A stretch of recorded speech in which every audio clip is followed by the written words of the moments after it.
So 15 seconds.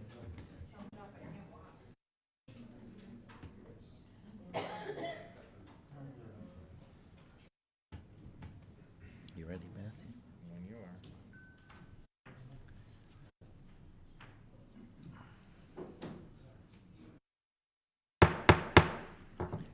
are. I'd like to call this meeting to order at 6:30 p.m. and I'll call on Councillor Longo to read the land acknowledgement. Thank you, Mr. Mayor. The city of Thorold is situated on treaty land. This land is steeped in the rich history of the First Nations, such as the Hadawin-Donrock, the Haudenosaunee, and the Anishinaabe, including the Mississaugas of the Credit First Nation. There are many First Nations, Métis, and Inuit people from across Turtle Island that live and work in Niagara today. The city of Thorold stands with all Indigenous people, past and present, in promoting the wide stewardship of the lands on which we live. Thank you, Councillor Longo. Are there any declarations of interest? Seeing none. Adoption of the agenda as amended. There's two amendments. The motion coming out of the Public Forum Committee, and the CAO will be doing a confidential verbal update as part of the closed session, at which we'll, can I get a mover and seconder? I got a mover, Councillor D'Angela, and seconder, Councillor Decker. All those in favor? Opposed? That is carried. Adoption of the minutes. Can I get a mover and a seconder to adopt the minutes? I got Councillor O'Hare and Councillor Sentence. Are there any errors or omission of the three sets of minutes? CL2 2024, CL3 2024, and CL4 2024. Seeing none, all those in favor? Opposed? That is carried. Mayor's report. On February 14th, CAO Manoj Dawaria and Kerry Gruel presented Community Care Thorold Branch Manager Maxine Hutchings with a check for $870. This donation was made possible due to the fundraising efforts of the City of Thorold staff. On February 21st, I was joined by Councillor O'Hare at the Thorold Garden Club meeting at the Thorold Senior Center. This meeting was also a celebration of their 95th anniversary, and we presented Club President Leslie Daniels with a framed certificate in recognition of this amazing achievement. On behalf of City Council, we thank the Thorold Garden Club for being such an important part of our community and wish you continued success moving forward. On February 17th, Deputy Mayor O'Hare represented City Council at the 10th anniversary and annual community dinner at Mosh Asia, held at John Michael's Banquet and Event Center in Thorold. Dignitaries MP Vance Badaway, MP Tony Baldinelli, and MPP Wayne Gates were also in attendance. It was an evening filled with learning, reflection, recitation, and joyous celebration. Mosque Asia has locations in both the City of Thorold and Niagara Falls. Wednesday, February 28th, tomorrow, is Pink Shirt Day, or Anti-Bullying Day, an annual event against bullying. Now a movement celebrated across the globe, inspired by moments of kindness, empathy, and understanding. We encourage everyone to wear pink tomorrow to symbolize a stance against bullying and send a strong message of support that can make a world of difference. On Pink Shirt Day and every day, let's do all we can to treat each other with kindness.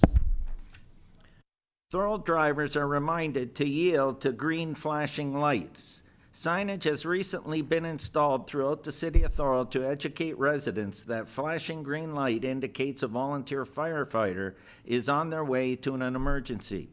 Thorold Fire and Emergency Services are asking drivers to pull over and or yield if they see a vehicle approaching with flashing green lights.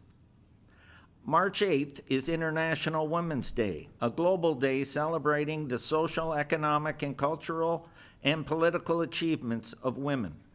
The Government of Canada's theme for International Women's Day 2024 is Invest in Women, Accelerate Progress.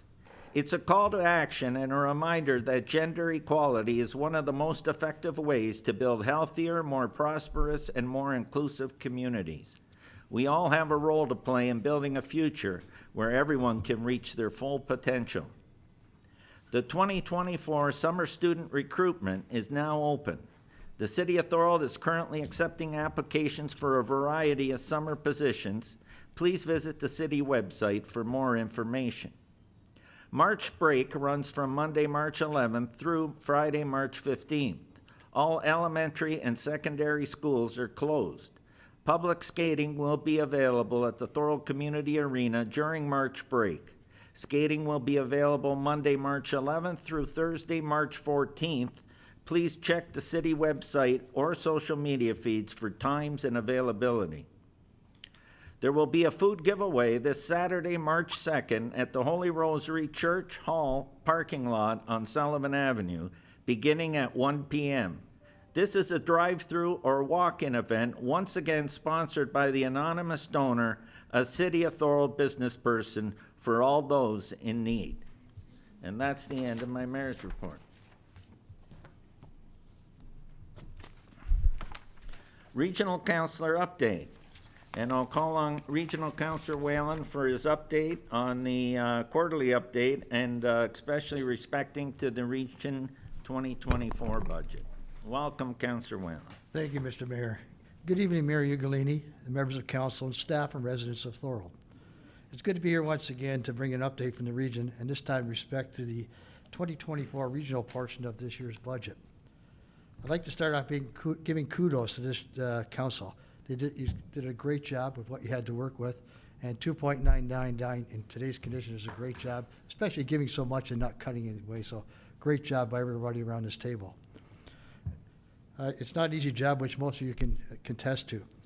And unfortunately, unless you cut services, there's no way, somebody has to pay for them. So a great job going forward. I can attest at the regional level, it wasn't easy. It was another year, hard year. And if I sit as the budget vice chair this year committee, and if you look at the number of hours we spent as a chair and vice chair committee, along with the committee of the whole budget committee, we're looking at probably about 60 hours. So it wasn't an easy task to get to where we are today. And then again, unfortunately, there is an increase. So if I can get you to refer to the screen, if I can work the clicker properly, I'll have a presentation for you. That one there?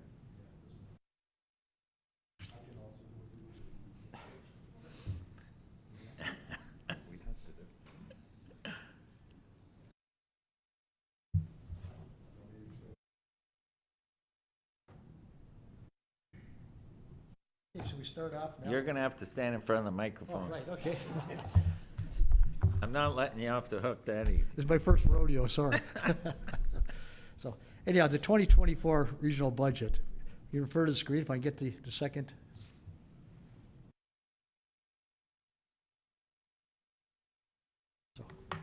So the action of what matters. In July of 2023, when we started the budget at the regional level, we approved a 2023 to 2026 council strategic planning priorities, which equated to growing a better together.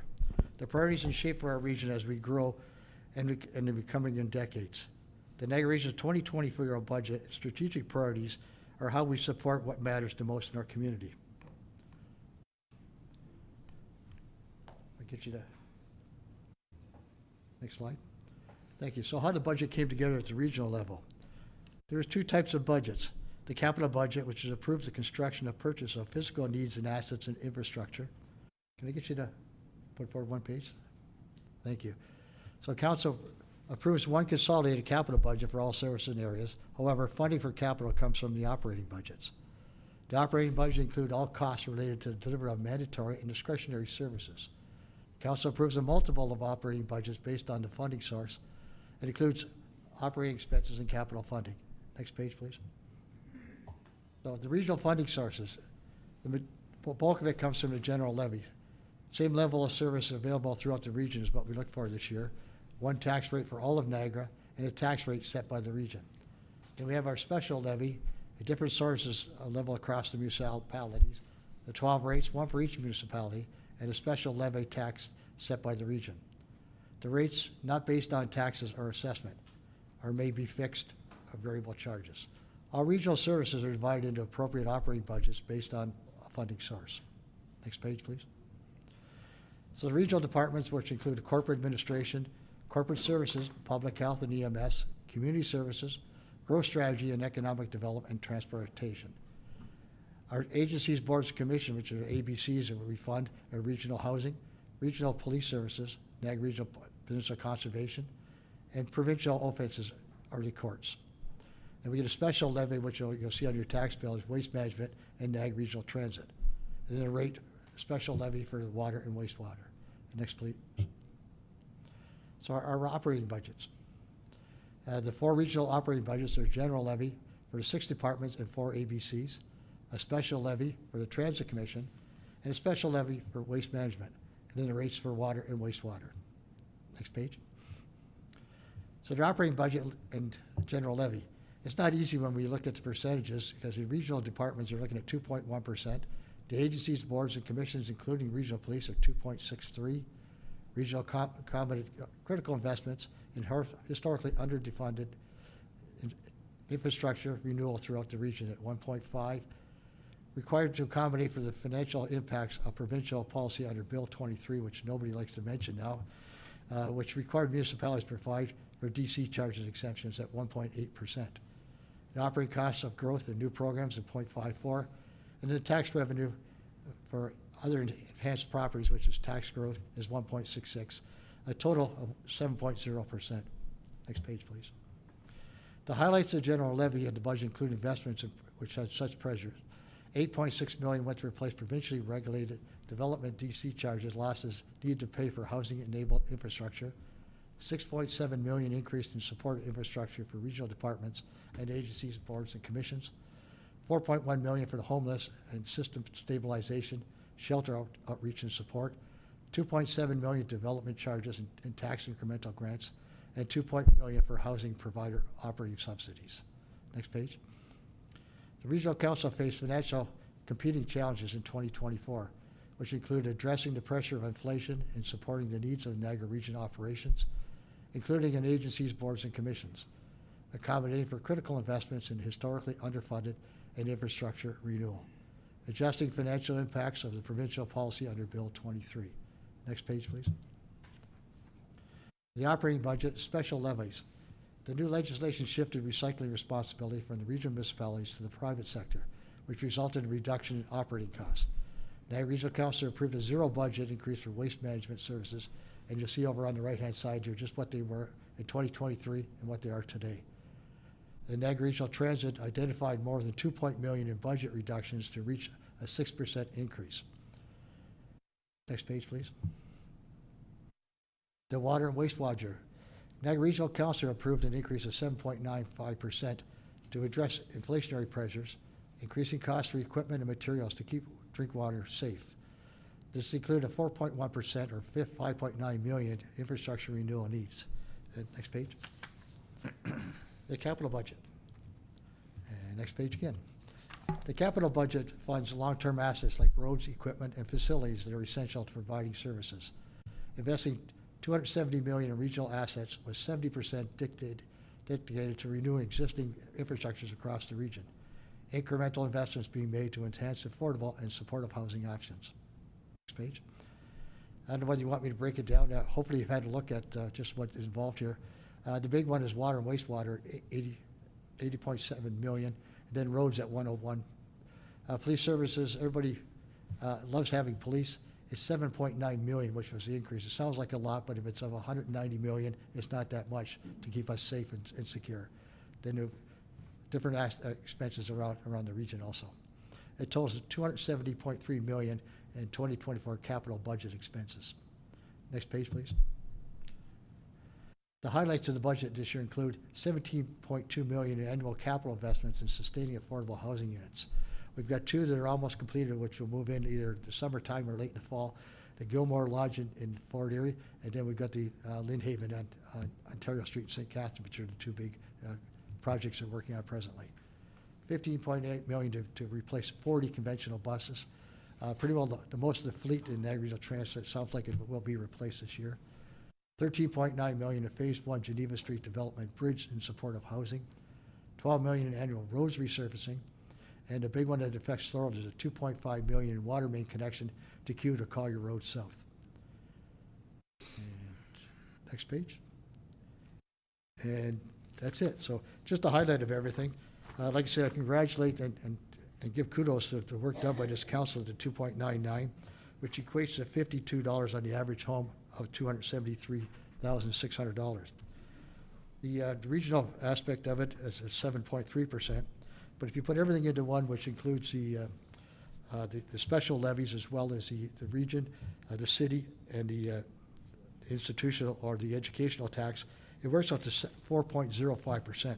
So in today's pressures and what's putting on us with inflation and so on, it's bad enough. It's $175 for the average home in Thorold. So anyhow, it's not nice, but it's a reality these days. It'd be nice to come in at zero, but we've seen what happens there. You put nothing into the budget and things fall around you. So great work, and it's great to coincide and help with the regional aspect. So that's about my presentation. Is there any questions? Questions? I'll open the floor for questions to Regional Councillor Whalen. Go ahead, Councillor O'Hare. Thank you, Mr. Mayor. Through you to Councillor Whalen. Thank you for coming in, Councillor Whalen. I just wanted to know if at the region, we've often heard that the Premier said he's going to make things right with the loss of DCs under Bill 23. So has the region heard anything that they can share with us regarding how this will in fact be fixed at some point? Good question, Councillor O'Hara. And we're in the same hope and prayer mode that everybody else is in. We're hoping that'll come down. We were promised, but we haven't seen anything yet. So time will tell. So hopefully, yes.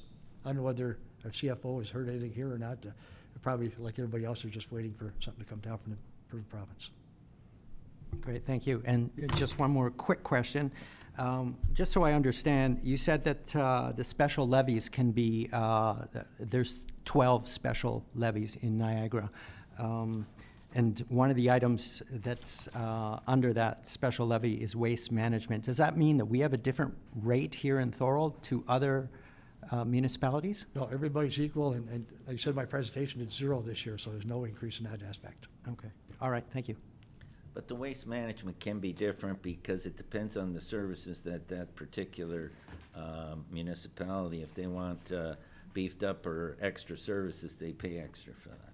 Okay. Thank you, Mr. Mayor. Thank you. Like our downtown area gets Yeah, three like our collections a week, BIA so there's is extra a costs and classic things like that. example. Thank you.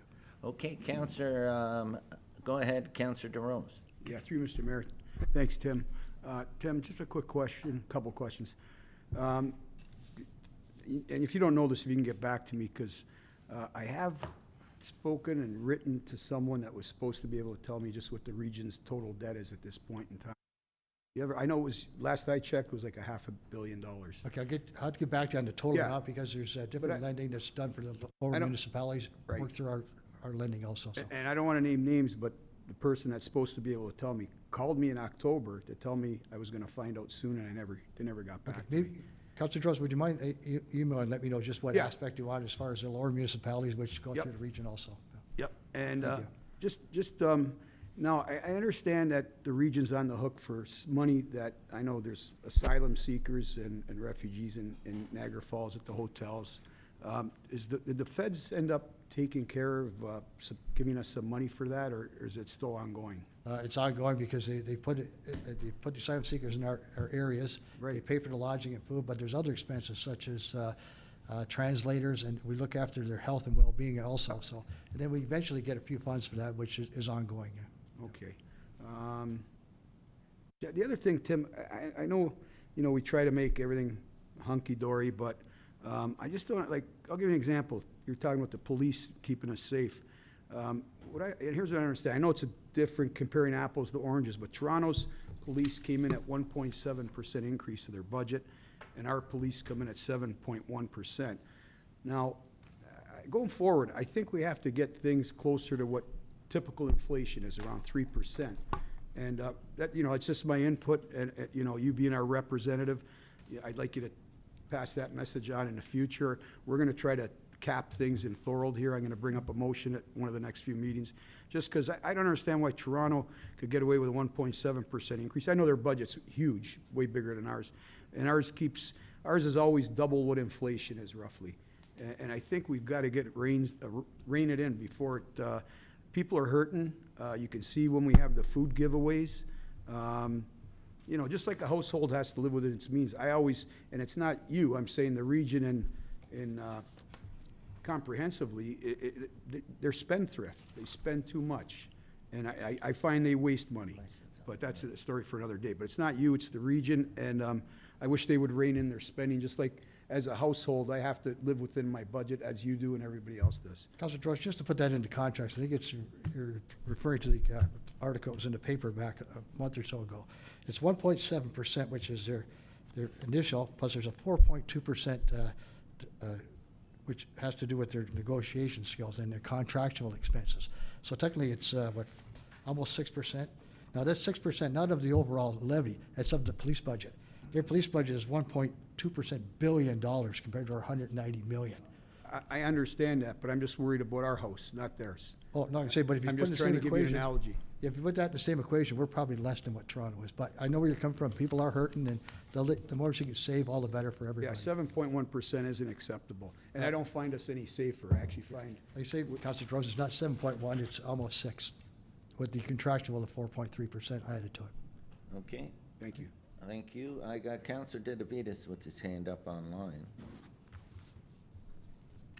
Go ahead, Counselor.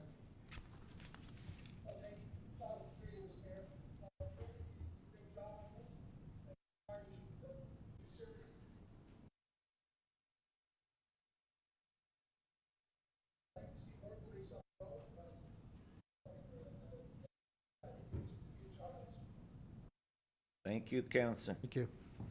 Is there any further questions here in the council chamber? Counselor Longo and then Counselor D'Angelo after that. Thank you, Mr. Mayor. Through you to Councillor Whalen, thanks for coming in. Councillor Whalen, last time you were in, we talked about waste management. And again, you showed the budget for this year. And it's a neutral budget for waste management. But at the time, you told us that the recycling was being taken over by private corporations now. So did that, in fact, reduce our recycling cost? Or like, Yes, it I did, would 'cause think, a lot of you said you'd come back with an answer. I'm wondering if you found. A lot of expenses putting back on the people that are creating the garbage also. So right now, with the revenue neutral, we don't have to pay the operation of the recycling. We sold the recycling situation, and it is neutral right now. So it's revenue and expense neutral. Okay, so I just want to pick up on that. So then I guess what's happened is our costs have remained the same, but our service has come down. I don't believe it's gone Happened? down. We were promised identical service we had prior. Yeah. Okay, Well, let me try to phrase this another way. The cost for the region has come down, but we show a neutral budget for this year. expenses as Shouldn't well. we have had a reduction? Well, we have to pay for somebody to do the recycling also. That comes in the equation to go with that. But I guess I'm confused here because I thought the private industry was taking over recycling at their cost. So that right. would have given us a reduction in our costs, but it's not reflective in your budget this year. It's just, like I say, it's revenue neutral. We don't have the expense, we don't have the income off it also, so it's a revenue neutral as well as expense neutral, so. So what you're saying is the revenue we generated from recycling was equal to the expense? Yes, and the other side of that too, the revenue we used to make on recycling has gone down way. The price of used metal and so on, everything, it fluctuates accordingly in the markets. Okay, so then the private industry's taken on a neutral budget here because they... Expense of them, yes. Okay, thank you. That explains it. But there is more to that. I just want to add one thing, that the new system under the government collection of the recycle is for residential only. Okay, so we're still picking up, based on what we were doing, we're still picking up, like, you take in the BIA area and those areas where they go and pick all that up, that is not part of this new program with the government. So there's still a cost for certain areas of the program. That is only strictly for household recycling. Okay, so it's not as clear as it sounds. There's some other points, but that's one of the things moving forward that the region has to decide. Are they gonna pick up all these extra costs moving forward that aren't covered under the new plan? And those will be all things that are going to be addressed in the Waste Management Strategic Plan. I appreciate that, Mr. Mayor. It just seems ironic to me that the region gives up one portion of their budget that actually creates revenue and gives it away, so Oh, it's no, just, they didn't give it away. It was mandated by the I government. understand that. We Yeah. had no choice in I keeping know. it. Yeah. Thank you. Okay, Councillor D'Angelo, go ahead. Thank you, Mr. Mayor. Just on that point, maybe once this is settled, we can have someone from Waste Management come and do a presentation, so we have a better understanding if we're getting value or if we're not getting value, what we lost and what was taken away, because there seems to be a lot of confusion out there. So I think that would be helpful. Point well taken. We can get Catherine That'd be a to come problem. and give a presentation. Would be Excellent, very, excellent. very good. All right, now to my questions here. Just on page 10, Councillor Whalen, if I can ask you the question, it talks about the highlights of the general levy. There talks about 2.2 million for housing provider operating subsidies. Is this an additional 2.2 million from what their base budget is, or is that just what they do normally? So you're speaking of page 10, Councilor D'Angelo? Page 10, the bottom point.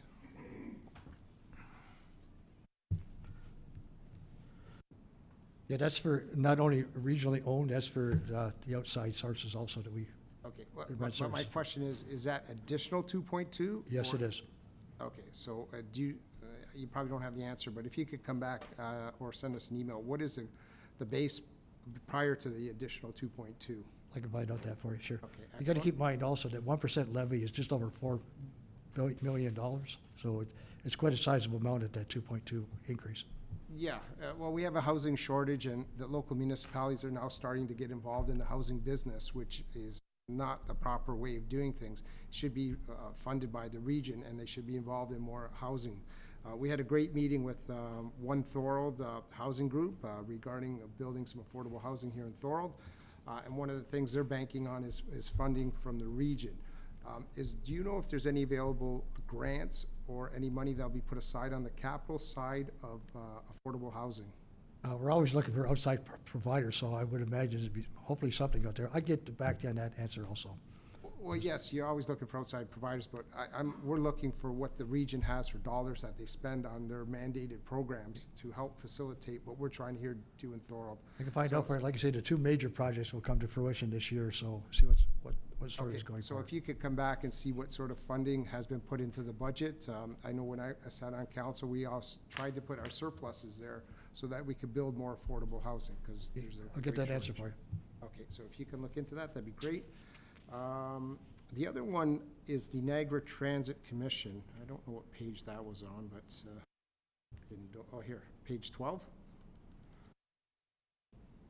And this is going to be sort of a combination. I'll ask you some questions, and I'm going to ask our counselor who sits on this committee some questions. So hopefully I'm not putting him on the spot. But they talk here at the bottom of page 12. I'm just scrolling because it doesn't fit. They talk about it at 2 million in budget reductions to reach, it's actually 6.4% increase. What was sort of removed? And one of the things that's, I don't know if it was a selling feature, but the amalgamated transit, I thought would have some synergies and economies of scale and not run at a larger deficit. So my question is, what was removed to make the $2 million reductions? So I don't know if you have the answer or if our counselor has that answer. And if they don't have it, I don't need an answer right now. I'll take one Councillor later. Longo, do you want to answer that? Through you to Councillor D'Angelo, I don't have the answer tonight, but I can get it. Okay. And again, there's a few things in here, if I could just comment on the transit portion. The percentage increase that I believe it was around 5.4%. You came up with a higher number, and there's a number in between here. And I just want to comment on the last page, if I could, since we're on this topic. Talks about capital expenditure, page 17, $15.8 million to replace 40 conventional buses. That number of 40 conventional buses, I do not believe is accurate. A bus is almost $1 million per, if not more. So there's no way $15.8 million bought 40 new buses. Just, What, Okay, they so- got funding from upper level government for a lot of the cost in buying those buses. I can't give you the exact Okay, breakdown. I see what you're saying, Yeah, okay. that's one. that was a But net again, I cost. do not believe we replaced 40 new buses this year, so Yeah. I can be corrected on that, but the number's much lower. Mr. Mayor, maybe go along with that, we can get full detail, just a game plan from Councilor Longo, just where we stand today, what we've got going forward, maybe the next months. And you can get that number, because it's available on how many buses they're buying, how much the buses cost, and how much the region paid, and how much come from upper levels. That number's there. No, what I Okay. meant was, it'd be nice to have a full scope of just where we're heading at. Yeah, I know man. we stayed exactly where we are for this year, but just what we've got coming down the road, and just what we have to look for is expanding services for the people of Thorold. Go ahead, Counselor DeAngelo. Well, just on, well, my math comes right from the slide. If you do the 126.47, 134.56 increase, it's 6.396.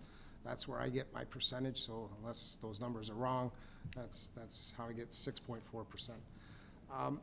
So my question is, yeah, I'd like to get some further information on this, because now it's starting to escalate in terms of the cost. It is now associated on our tax bills as separate, so I think we need to follow this a little bit more closely. They always talk about amalgamation, saving money. That's why they want to amalgamate all the cities, right? And it's not working. So I want to know why it's not working and why they can't get economies of scale and the reasons for it. Taxpayers are asking me those questions. It's now getting you know, you're going to be paying more for transit than waste management, and not everyone uses transit. I know it's for everybody, and it's supposed to help the economy, but at the same time, you know, it has to be explained why that cost is there and why it's escalating, and why it's happening. So I'm good with that. The only other item I sort of want to bring up, I know the NRPS have increased their budget. Do you know if they're going to put any more traffic enforcement as part of that increase in their budget? I know they want to keep us safe, but I know Councillor DeRose and myself hear constantly of the lack of traffic enforcement through our communities, the speeding and dangerous driving. Those are critical things that we like to see a little bit more improvement from the NRPS. Is that something that was identified in their budget at all? Yeah, that's understandable, Councilor Young. One thing that is almost certain that they're in the second phase of the school safety zone now. After they assess what's happening now, we're the next rollout. So hopefully in the fall, when the new school year comes into fruition, they will have that between Highway 58 and Burley Hill to slow down the people with the traffic cameras and the school safety zone in full.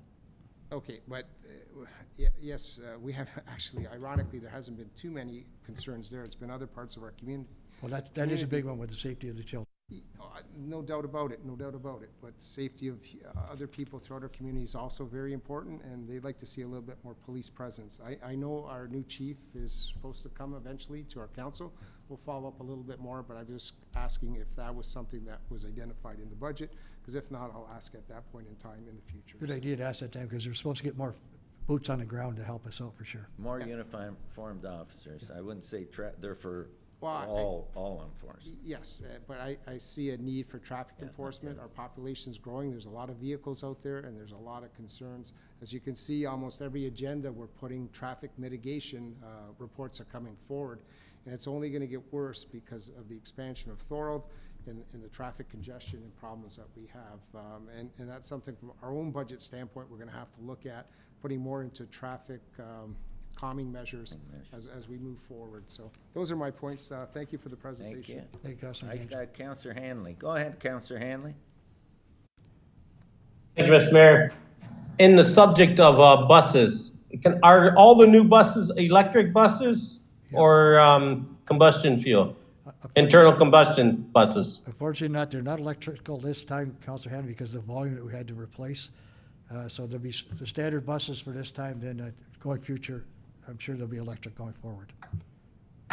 Thank you. Just to follow up to that, can you tell me how many electric vehicle charging stations the region's going to be installing in 2024 throughout the Niagara region, if any? I'm not sure on that, Councilor Hanley, but I can get back to you on that also. Yes, I would like to know that because we have an item coming up tonight, and that's something in regards to EV charging stations, and I'd like to know where the region stands on this, please. We'll You get can back get to you back for to me? sure. Yes, for sure. Thank you. Thank you. Any further? That's it, Mr. Mayor. Thank you. Thank you, Counselor Hanley. Any further questions? Go ahead, Councillor Longo. Thank you, Mr. Mayor. I'll just make a comment. That's correct. There are no electric buses being purchased.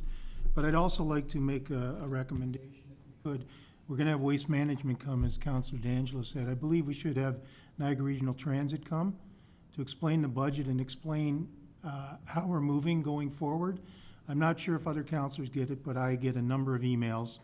As you know, we have great growth in outlying areas. There's a lot of demand for transit services coming from those areas. Transit services have been frozen until 2025. Yeah. But there are people in our community that want transit, and this whole council needs to be aware of that. That is going to come to the city of Thorold, and it will be up to us to fund that transit. So we need to be aware of that. Again, I'm not sure if council understands that, but right now, and again, I think our budget for the city of Thorold is around 1.3 million for transit. The number's gonna go up substantially if we want to increase our services. And that's a decision we make at this table, not Niagara Regional Transit. We ask and we dictate how much service we want, and we pay for it. Exactly. So, again, I think we should have the CAO or somebody Oh, from. no, yeah, that's a Somebody good from point. transit come to explain where transit is now and where it's moving going We've forward. got three requests over the last few meetings, so it'll be police services, waste management, and transit, which are all good presentations that should come here, so that's good. Okay, thank you. Mr. Mayor, if I could have Councilor just- Whalen, I know that you wanted to mention something about the runway. I'll give you 30 seconds. So Sounds good. Go ahead. So, I just wanted to put my chair of the runway recognition hat on for a moment. Just let everybody know that the nomination period is open now. If you've got a nomination, please go on the Runway Recognition Thorold website to nominate anyone. The deadline for nominations is April the 12th. And then also with the White Family Foundation, the two $40,000 scholarships, the nominations are open now, and they're open till the 12th of April. Our dinner this year is back at John Michael's again on June the 10th. And once we get the nominations picked and inductees, they'll be up for sale probably about the 16th of April. So, Thank looking for you. another good year. And we look forward to you coming back and making a presentation once all the selections have been made. Most Thank you. definitely. Thank you. Thank you, Councilor Whalen. Okay. Up next, we have a delegation, correspondence item, CLC 11-2024, respecting PTRAC resolution. That's the Parks, Trails, and Recreation resolution concerning summer collegiate baseball team presentation. And I'll call on Mel Romanen, Dead Red Sports and Entertainment Group, for his presentation. Mel, please introduce yourself, and then you have up to 10 minutes for your presentation. Okay, thank you, Mr. Mayor, and thank you to all the councilors for giving me this opportunity to talk to you today. As you mentioned, I was fortunate enough to speak to Parks and Rec, and this led me to you today. I'm proposing a great opportunity, as far as I see it, to bring a summer collegiate baseball team to this market, to Thorold. Our company has the intention of bringing one in 2025 to the Niagara region, and this, to me, is the perfect market, and it's the perfect time for this market to do it, and I'm quite excited to go over the details. I'm not sure. Okay, if we could go to that slide, that's the 5-year vision. That's fine if you, it's like 3 or 4 in. This opportunity is not something that's just a one-off business where we're just renting a ballpark. This is something that the vision I have and our company have is to generate a lot of economic activity in this market, and what it can do to stimulate primarily the downtown area and bring together a sense of community and have an economic impact that goes, for years and years to come. My goal is to use the community ballpark, McMillan Park, the neighborhood ballpark. That's the best option that I see fit for it. But this is this college baseball league is what you would call, equivalent to, I'd call it an OHL team for those that aren't familiar with baseball and how it works. You're looking at aspiring ball players that are in college, and that's the only time they can play here. And they're looking to improve their draft stock. There'd be a lot of scouts at that games. So the quality of baseball is unlike anything that has been happened around in this area. The only other league that exists in Canada is one out west in Saskatchewan and Alberta. And the only other team in Ontario is in Thunder Bay, and they both play in highly successful college summer leagues. And this league is played in June and July. It only requires about 20 dates over that time. It's basically a sprint that prepares young college players to prepare to play professional baseball. That's the goal, and that's why they're in these leagues. And my background, for those that don't know, I have an extensive baseball background that's included 12 years with the Toronto Blue Jays. So I've done everything from minor baseball to elite baseball, such as college. I've had a son in it, and obviously I've done this exact thing at the major league level and many, many more of those things at that level too. So I'm quite familiar with how this could work and the opportunity that would exist for this community. It's not just about baseball. It's about bringing the community together. I would design it around, for instance, you would have 4 weekends in June and July where you would design a festival. An entire festival, you could shut down the downtown core, Front Street, and bring vendors out. So it's not just about this one event. Baseball is just the avenue to create major community festivals and revitalize the downtown. Obviously, bars, restaurants, the pubs that are there already would see, when you're dropping, hopefully over 1,000 people a night for your games into those environments, you're going to see a lot of economic activity that would benefit much more than the ball team is. I'll have them through 3 hours, and you turn them over to the city, and there's people are spending money. So the idea is you're going to keep Thorold money in Thorold, and I know that's probably a challenge for a community like this. It's always been. I'm a Thorold boy originally, so I'm very familiar with the market, and it's also why I want to do it here. It's something that's a passion project for me, and something that means a lot to me, and I want it to work in this community. So those are the type of visions you see, and you're going to see, Thorold's going to see such an increase in, never mind the reputation. You're bringing kids here. I'm going to build this league with it. So eventually you're going to have kids come through here that are going to work their way up through professional baseball and eventually get to the major leagues. And where better place than you have to come through Thorold, Ontario to do that. And, that builds a lot of pride in the community. And there's an enormous amount of benefits. So the ask we're making, obviously, is to upgrade the facilities. We need clubhouses, dugouts, seating, and a deck in left field. There's things that you just require for an event of that sort of magnitude. And I think with working as partners with this thing, we're not looking to come in and just operate a business, and then we're looking to make a partnership with the city, and certainly willing to discuss those types of opportunities, shall we say. So is it possible just to move back to the Thorold benefits too? So as you can see, it's going to be an annual summer event. This is not something that's going away. It's like you're going to have your own franchise here. The down core, again, see increased traffic, entertainment spending. You're going to pull in tourism dollars from out of town. This is not something that's just going to be Thorold and Thorold only. It's going to make quite a splash. Obviously, with my background, I'll be able to leverage a lot of media exposure as well and generate a lot of attention for Thorold and obviously the team. There'll be jobs and internships that come with it.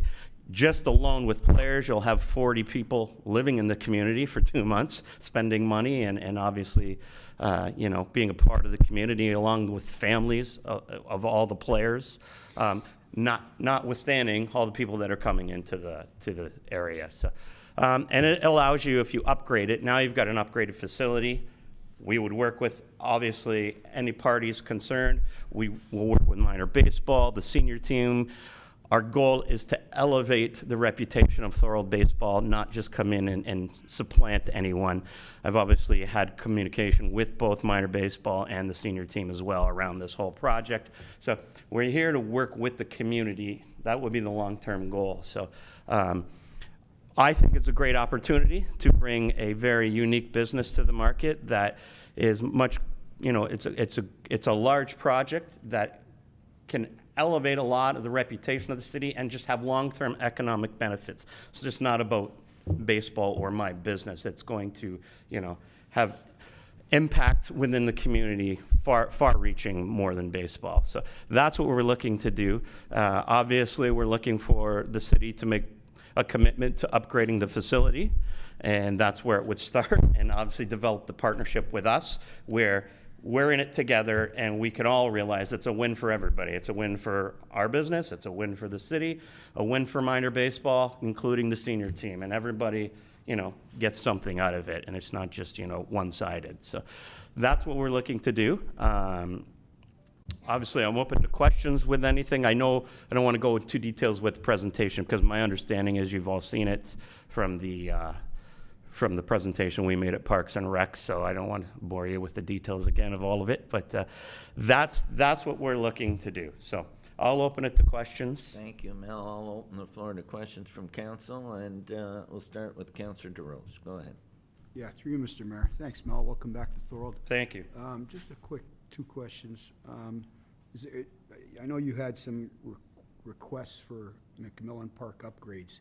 Do you have since you're an expert in the field of baseball, you have a rough ballpark figure, or I don't know if I can ask staff, or does that have to come back in a report? Just Sure. cost, 'cause I know you're asking, some of the asks looked pretty expensive to me. And Sure. So I just want to get some input from you on that. Yeah, I mean, obviously, it's a rough guesstimate on this part, but you're probably looking at least $1 million, upwards to $2 million, but, you know, just for decent facilities of clubhouses and, you know, the construction of that. And I think one of the things that we are willing to do as well from our end, obviously, I'm sure, you know, as I've heard, you want to know what our skin in the game as well. One of the things is we can assist to whatever area you would like us to on design, procurement of vendors. Obviously, we have that experience as well, and, you know, so to reduce those costs. But that's probably what you're looking at. I mean, you know, how that fits into the budget, obviously, and we've got some ideas on how we can reduce those costs as well. So I think one of the things I will say, what we're asking too at this point is that if this project can be approved in principle, where we could take it beyond the council and do the hard finances where we can get into the nitty gritty and how we can become partners. That's what we're looking for this evening as well. And more questions, please, feel free.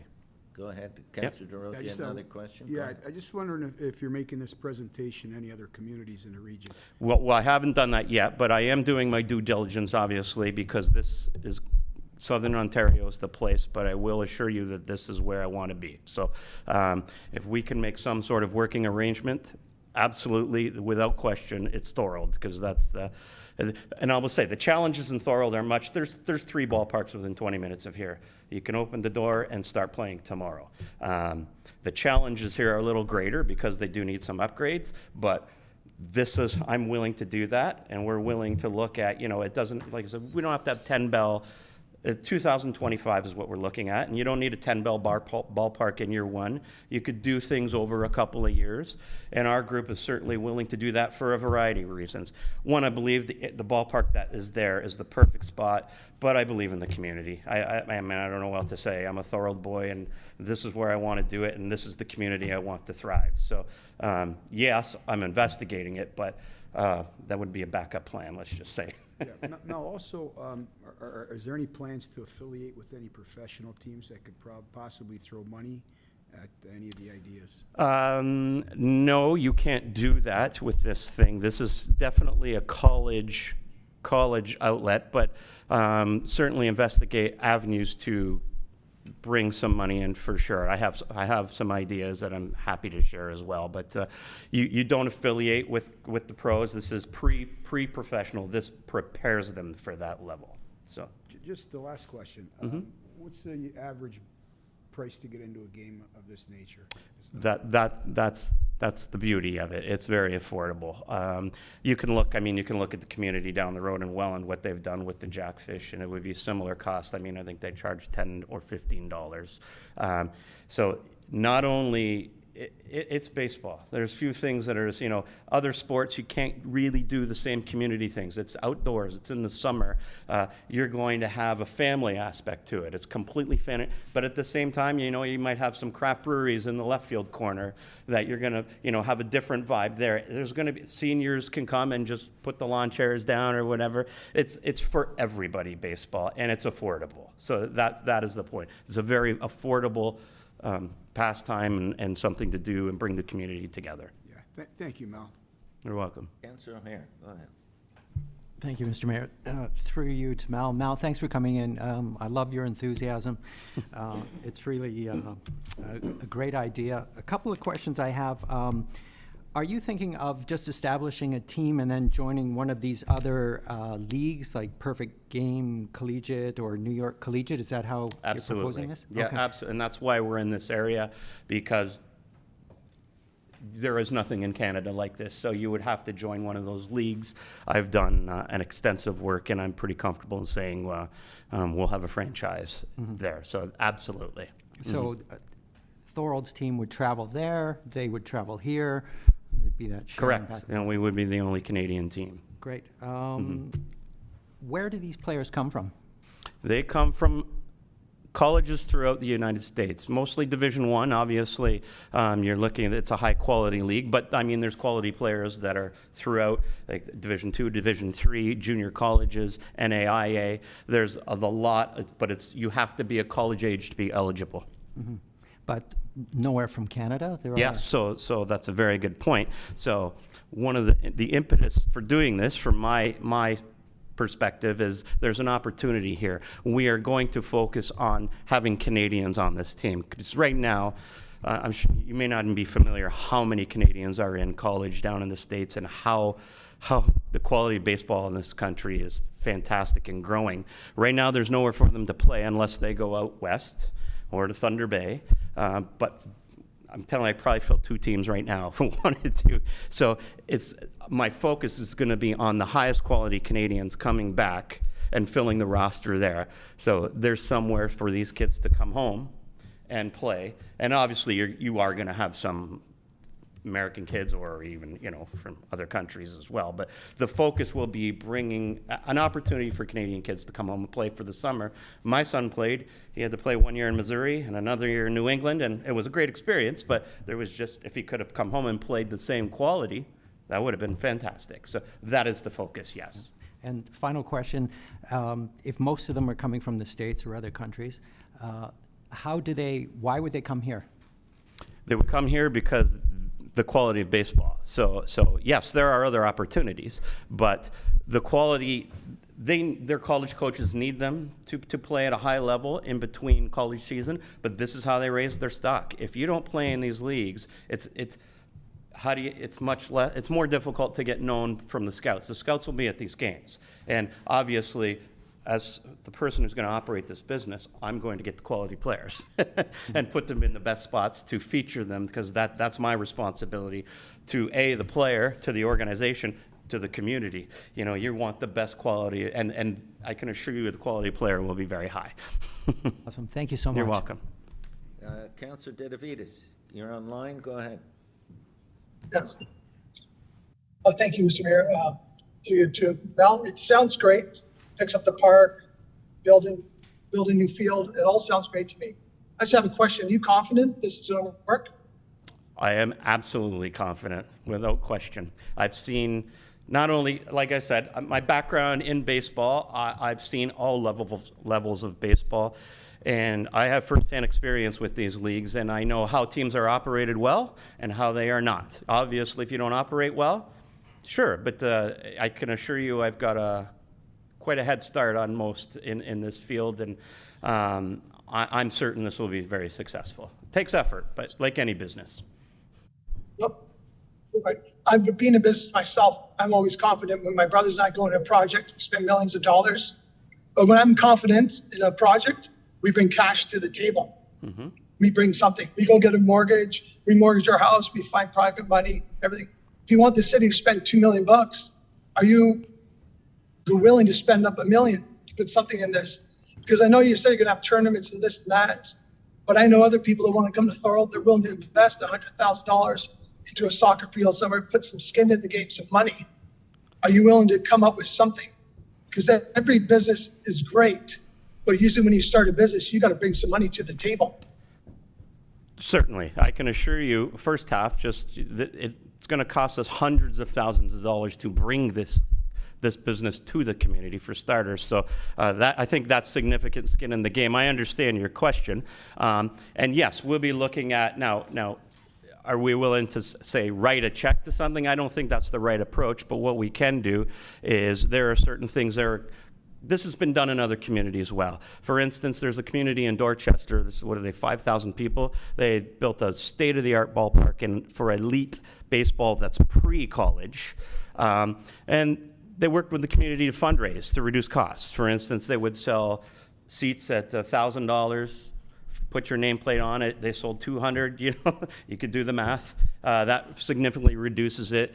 There are some revenue sharing opportunities with advertising that we're certainly willing to look at to be partners in this.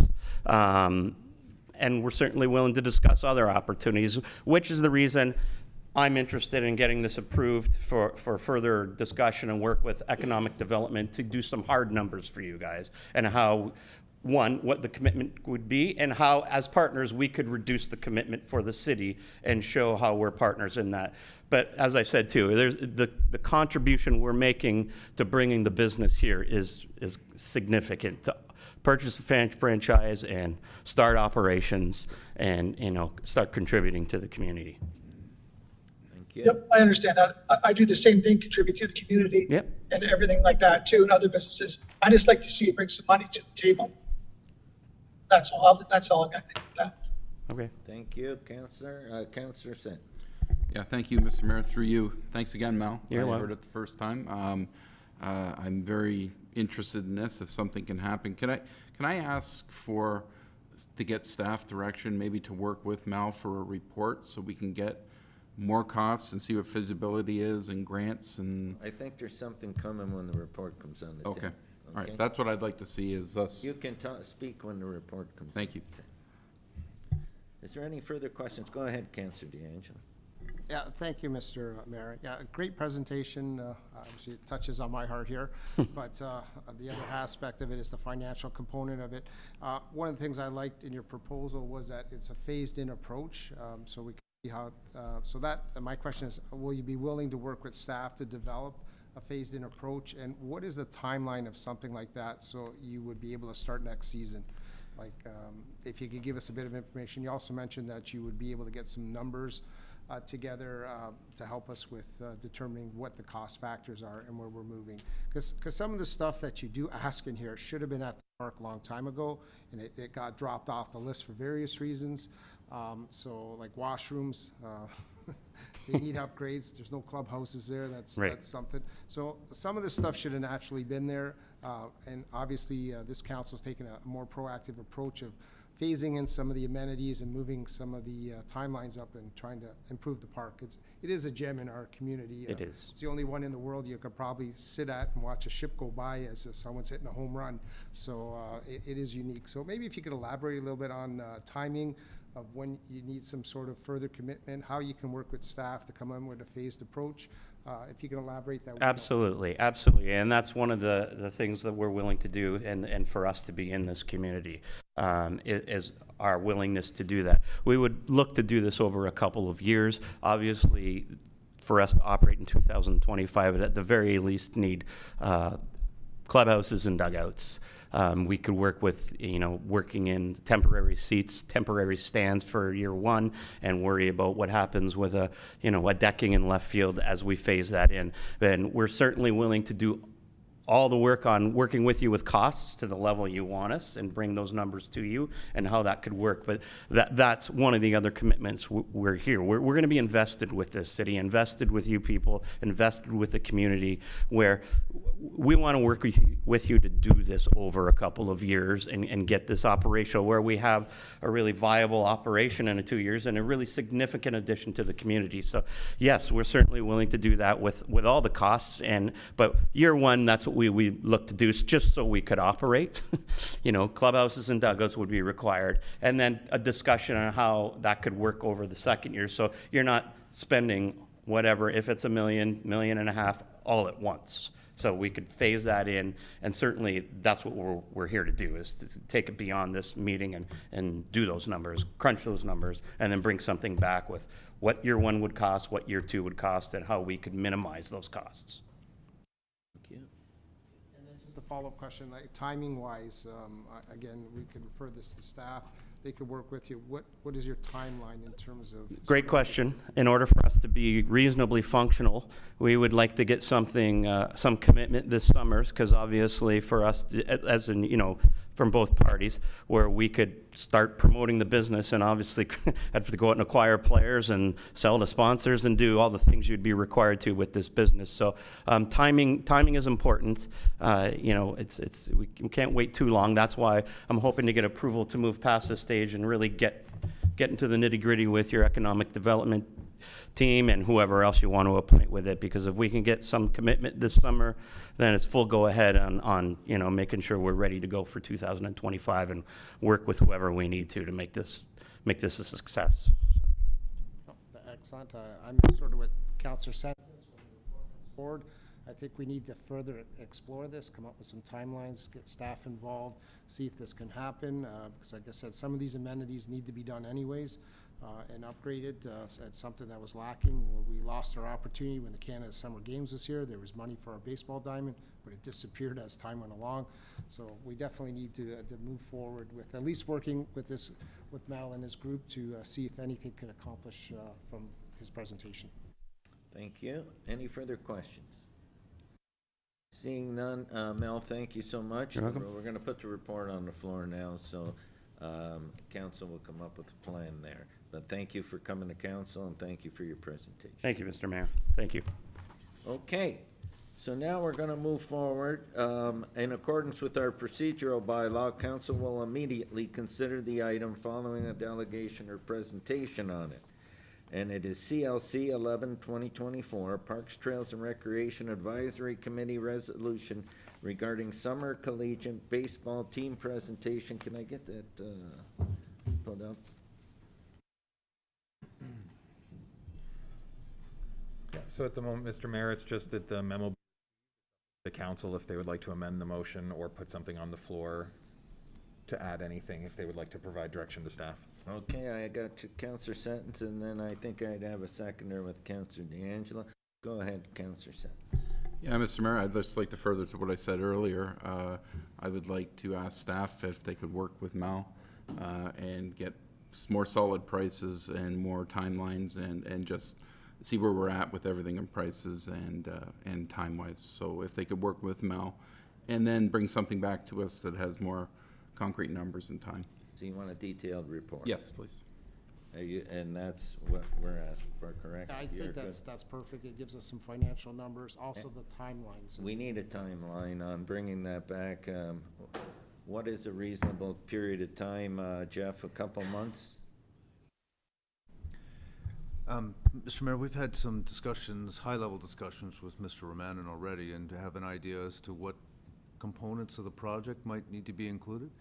So we're recognizing, too, that we're going to be using the ball field during summer, so construction could only start after, October and be completed, over the winter months. So that'll have some impact on the phasing. I think that I can get back to you within a couple of months, depending on the availability of, the financial piece that Mr. Romanen is going to have to provide some information. So I would expect a report maybe at the April meeting or maybe the first meeting in May. Okay, that sounds good. Did you want to speak on that, Councillor Thorold? Mayor, through you, I would just like included in the report where the money will come from. And I'm just having a hard time that staff would be in high level of discussions without council direction. If I could get that explained to me. It seems like, the cart's before the horse again. This has happened many times, and I just don't understand how staff could get to that point where it's high level discussions without council direction. If someone could explain it to me, I'd appreciate it.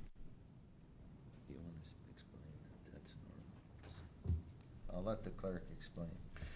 So just through you, Mr. Mayor, this actually came through the committee, so there were questions at the committee already that have been asked and addressed.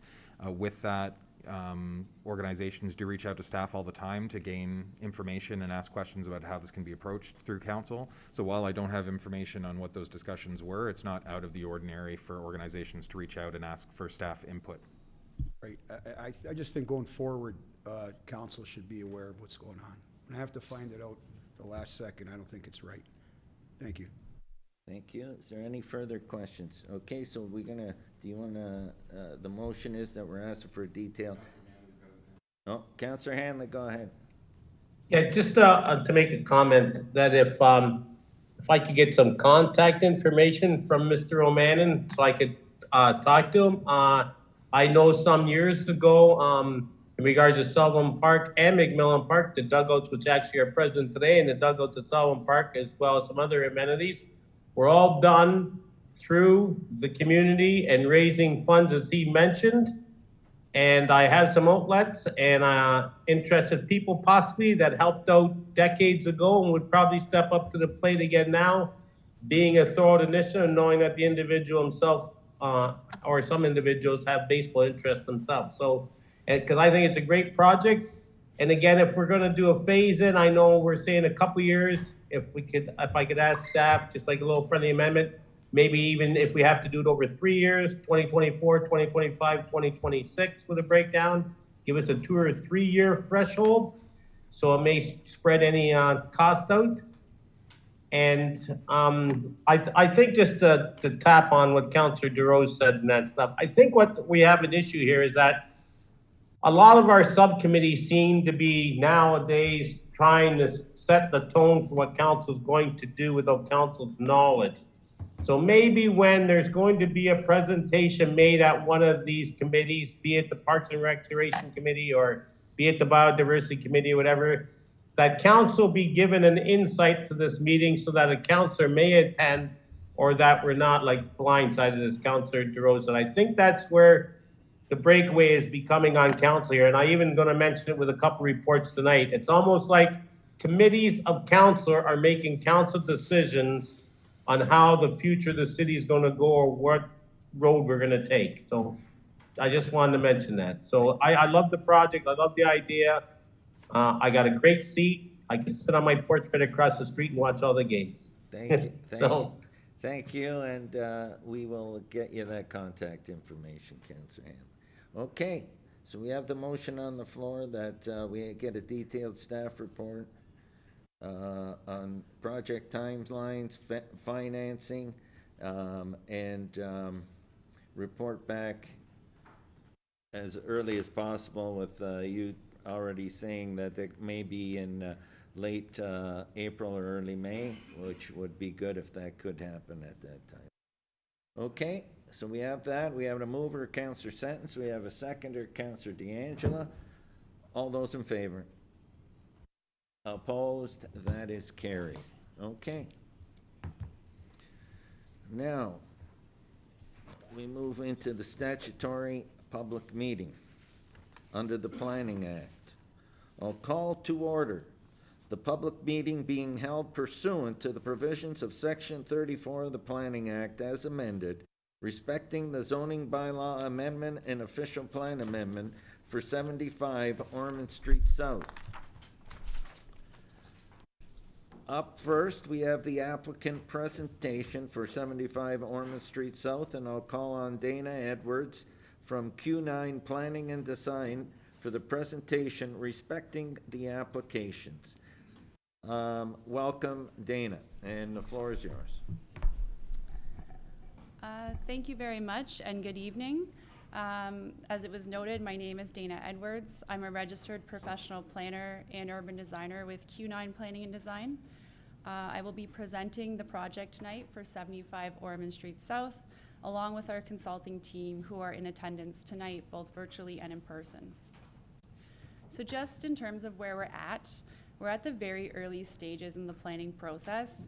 We've just submitted our application to the city, and it's currently in the process of being circulated to city staff as well as to agencies for comment. On February 15th, we hosted a developer-led public meeting and invited all of the landowners within 100. The statutory public meeting tonight is actually our second public information center. And our main goal for these meetings is to listen, is to hear community comments, as well as to answer questions. Next slide, please.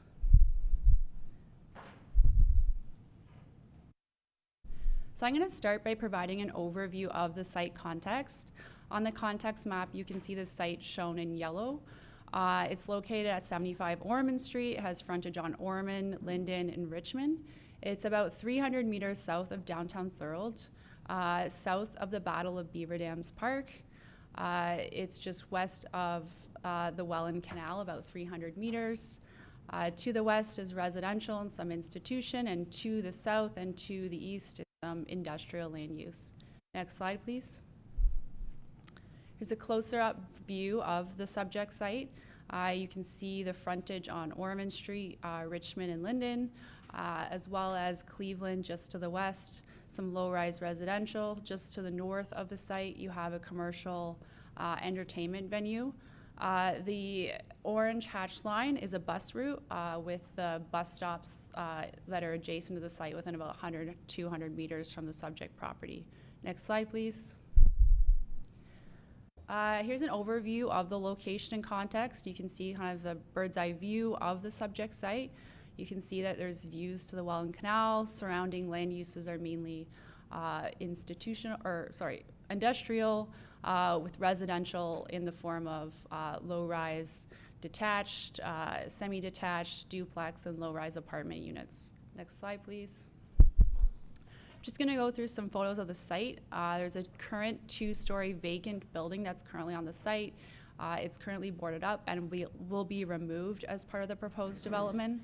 The lower photo shows the frontage along Ormond Street. You can see the sidewalk and the bike lane, as well as the vacant subject site. Next slide, please. This is a view from Linden down Cleveland Street. On the left, you can see the entertainment venue, and on the right, you can see some of the low-rise residential. The lower photo is a parking lot in front of the entertainment venue. You can see Ormond Street in the foreground, as well as the beer store across the street. Next slide, please. Final set of photos, we have the site at the top. It's currently vacant. You have the low-rise residential along Cleveland that are backing on to the western property line of the subject site, as well as on the lower photo, you can see Linden Street, the sidewalk on the north side, as well as low-rise multi-residential development across the street from the subject site. Next slide. And just to kind of frame the context in terms of some of the local parks and amenity areas in around the subject site, in the left photo you can see it's just south of Beaver Dams Park, with about 4 or 5 other parks that are located within walking distance surrounding the site.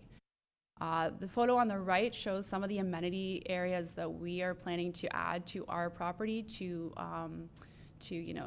benefit the users. We have kind of a circular roundabout amenity area that's tucked behind the building. Around that is amenity space, and it will open to indoor amenity space as part of the building, as well as on the top of the 9-story building, we are planning to have rooftop amenity to provide a very amenity-rich area. Next slide. So I just want to bring to your attention that there is a large regional service easement that runs north-south through the site.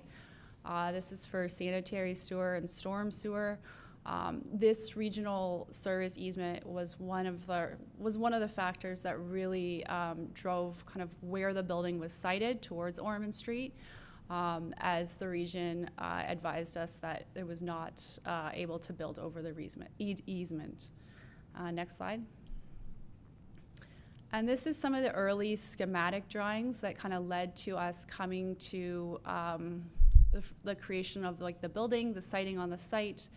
As you can see, there's the upper portion, which is building A, which is between 10 and 15 stories, and the lower portion that wraps around the frontage of Ormond Street, which is a 9-story building. You can also see kind of where the easements are delineated. Next slide. So we have a rendering that conceptually shows what the building could look like. You can see that's Ormond Street. The base of the building is more masonry, and that's to reflect some of the context of the area, some of the context of some of the buildings, and to provide a base to the building.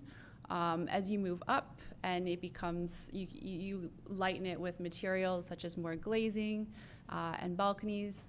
And at the street level, you have, trees, we have activated space, as well as like balconies and amenity areas. There are 3 points of connection between the building and Ormond Richmond Street for pedestrians, so it provides good connection between the street, the sidewalk, the bike lane, as well as the site. Next slide. And here are some conceptual renderings of the circular courtyard that's interior to the site. This is going to be permeable pavers that will provide kind of a gathering space, social space for building residents. And that will open onto amenity that surrounds it, as well as interior amenity, and will provide an opportunity for additional bike parking. Next slide. Just some building elevations and floor plates. You can see that in the tower portion, that's between 10 and 15 stories. There'll be, the majority of the larger units, and then along the 9-story portion, that'll extend along Ormond Street. That'll provide fewer of the larger units. Next slide. So I'm just going to briefly go through the policy context of where we're at. The property is located within the built-up area of the Region of Niagara Official Plan, and it's currently designated Urban Living Area Special Policy 5 in the City of Thorold Official Plan. So this land use designation permits residential on the subject property to a maximum building height of 7 stories and a maximum density of 120 units per hectare. Next slide. The subject property is designated R4B-6, which is a residential 4th density zone, site-specific exception 6 in the City of Thorold zoning bylaw. And this existing zoning implements the official plan and also permits a building height up to a maximum of 7 stories and a maximum density of 120 units per hectare. So this official plan and zoning bylaw was applied to the site in 2018 through what is called a site-specific amendment. And this was to permit the development proposal that was contemplated at the time. This development was ultimately not constructed, therefore we're here tonight applying for an official plan and zoning bylaw amendment to permit our proposed development. Next slide. Here's a bird's eye view of the site plan. You can see building A, which is the taller portion to the north of the site, and then building B that wraps around to the south, and that is 1 to 9 stories. Both buildings are connected, and they'll provide that kind of circular interior courtyard in the center. The access easement to the access to the parking garage is to the north, kind of entering into building B, and the egress is from building A or B, the lower building, out to the street. We have parking proposed behind the building, surface parking proposed, as well as 3 levels of underground parking. And you can see the 3 locations where pedestrian connections are proposed to Ormond Street as well as to Richmond Street. Next slide, please. Just going to run through some site statistics. So there's building B, which is 9 stories, building A, which then goes up to 15 stories in the northern part of the site. There's a total of 275 units. 86 of those units will be 1 bedroom. 149 will be 2 bedroom. 26 units will be 3-bedroom, and 12 units will be 4-bedrooms. So there's a really great mix of unit types to really target different, budgets and different people at different life stages. In terms of the amenity area, there'll be an interior courtyard and rooftop amenity on Building B, as well as indoor amenity. In terms of parking spaces, we have about 297 proposed parking spaces. 36 of those are at grade, and 267 are below grade in 3 levels of underground parking. With respect to bicycle parking, we are proposing 145 total, which is at a rate of 0.5, and that matches what's required in the zoning bylaw. 120 of those will be indoor and secure, and 25 will be outdoor, provided at the frontage along Ormond Street and provided interior to the courtyard to provide lots of options and flexibility. Next slide. So what are the planning permissions that we will be asking council to approve? Through the official plan and zoning bylaw amendment, we will be asking to permit a minimum lot area of 24.8 per dwelling unit, and that just reflects the number of units proposed, a maximum building height of 15 stories, a maximum density to reflect our density on the site of 399 units per hectare, to permit a reduced front and rear yard setback of 4, so we can push the building towards the street as far away from the residential as possible, to permit an interior side yard setback to the northerly adjacent property line of 3, and to permit a parking rate of 1.08 per unit. In addition, we're going to be asking council for 2 things: that the lands be designated as a Class 4 noise area, which I'll touch on in more detail. Also, that the speed limit along Ormond Street be reduced to 40 kilometers an hour. Next slide. So just to touch on those 2 things, in terms of our community safety approach, there's an existing 4-way stop at Linden and Ormond Street. We are proposing a 4-way stop also at the exit of the development along Richmond as well as Ormond, so there will be a new proposed 4-way stop. We would like to reduce the speed limit to provide for improved driver responsiveness, but also to provide for better visibility as well as pedestrian crossing safety.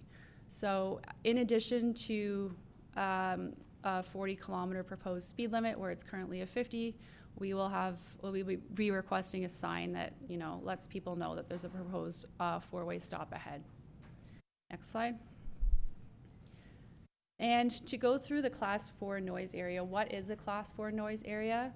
So a Class 4 noise area was introduced by the Ministry of the Environment in 2013. It's intended to allow for residential infill and redevelopment that's kind of close to stationary noise, such as industry, while also protecting residences from undue noise.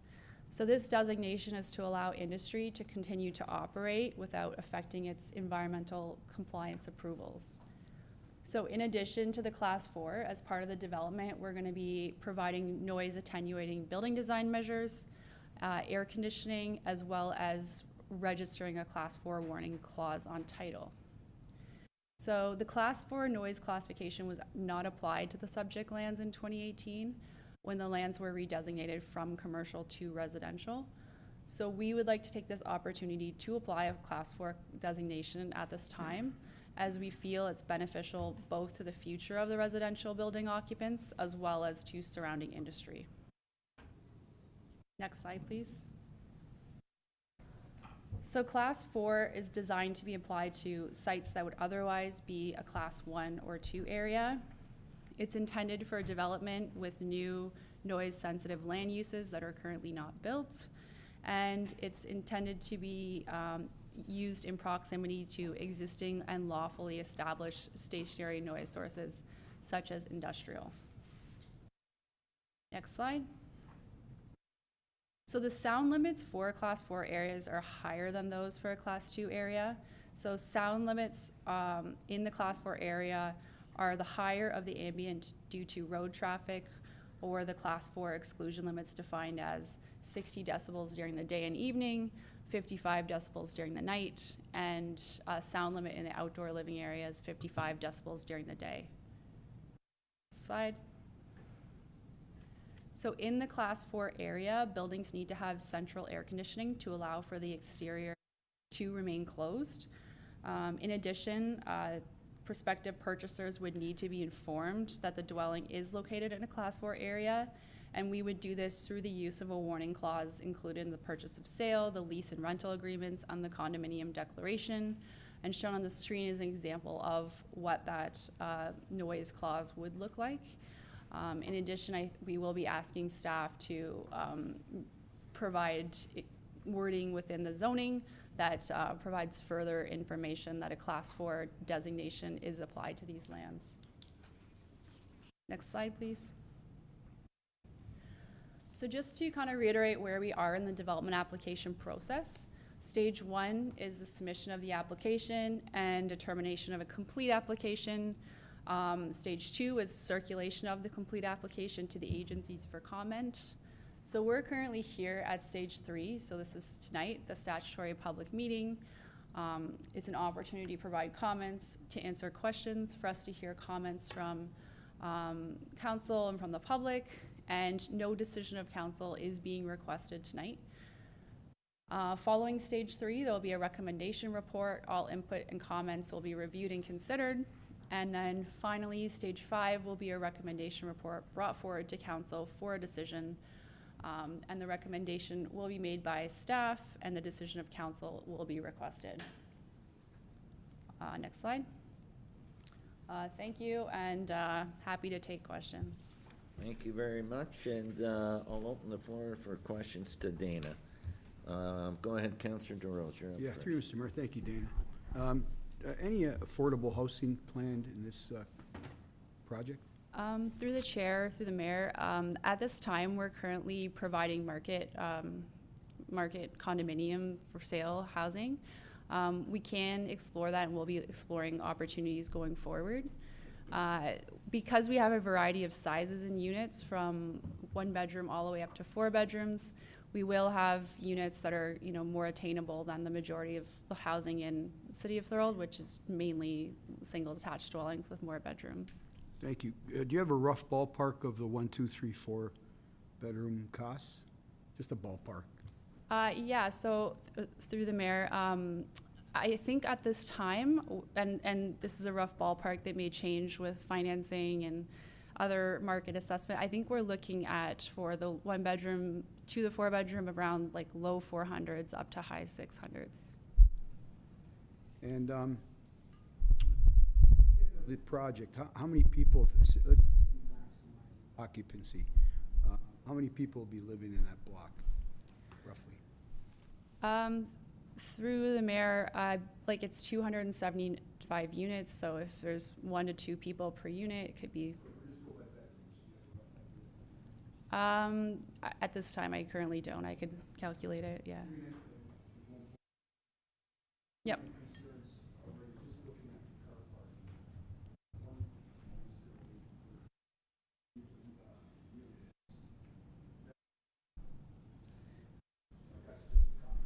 But thank you. Thank Okay. you. Councillor Sentence.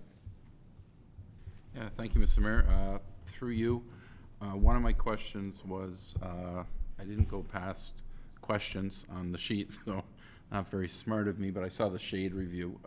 Yep. So you don't think that this will cause any problems for the surrounding area for, like, this will be, I believe, the tallest building in Thorold. I don't know if there's anything else, but. Through the mayor, the very last slide, you can put up the shadow analysis.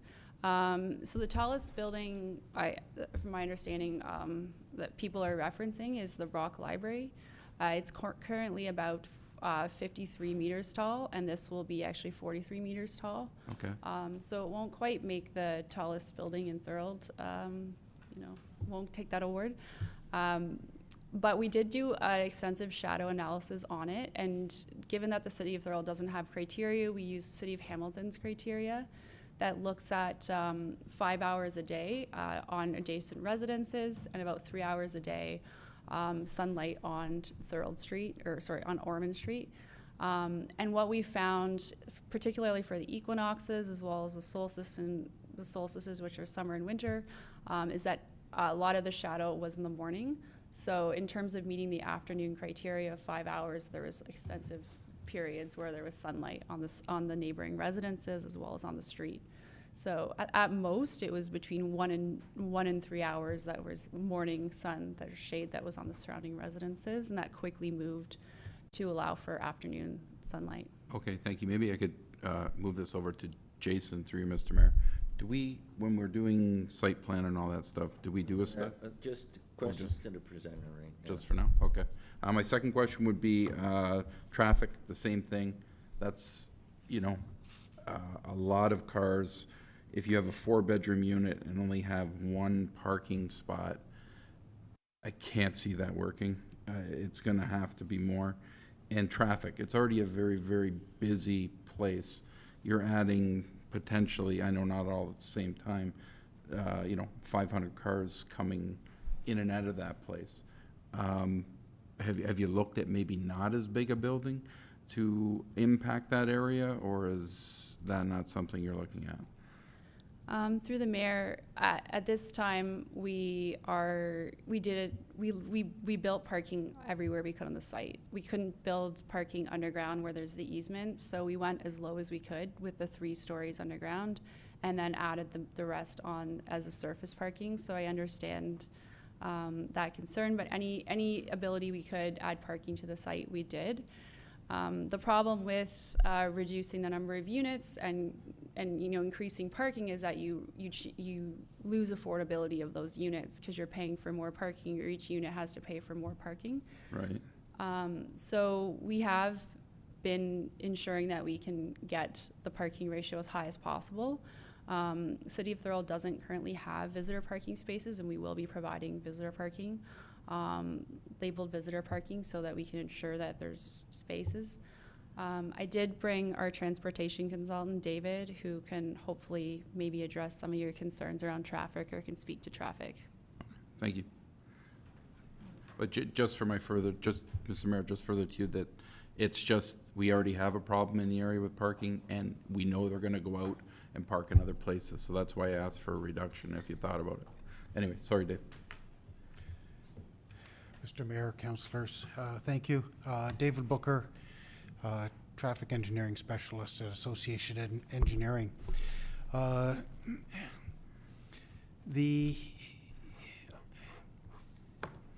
We are, as a profession, trying to discourage single-use vehicle transportation throughout Ontario.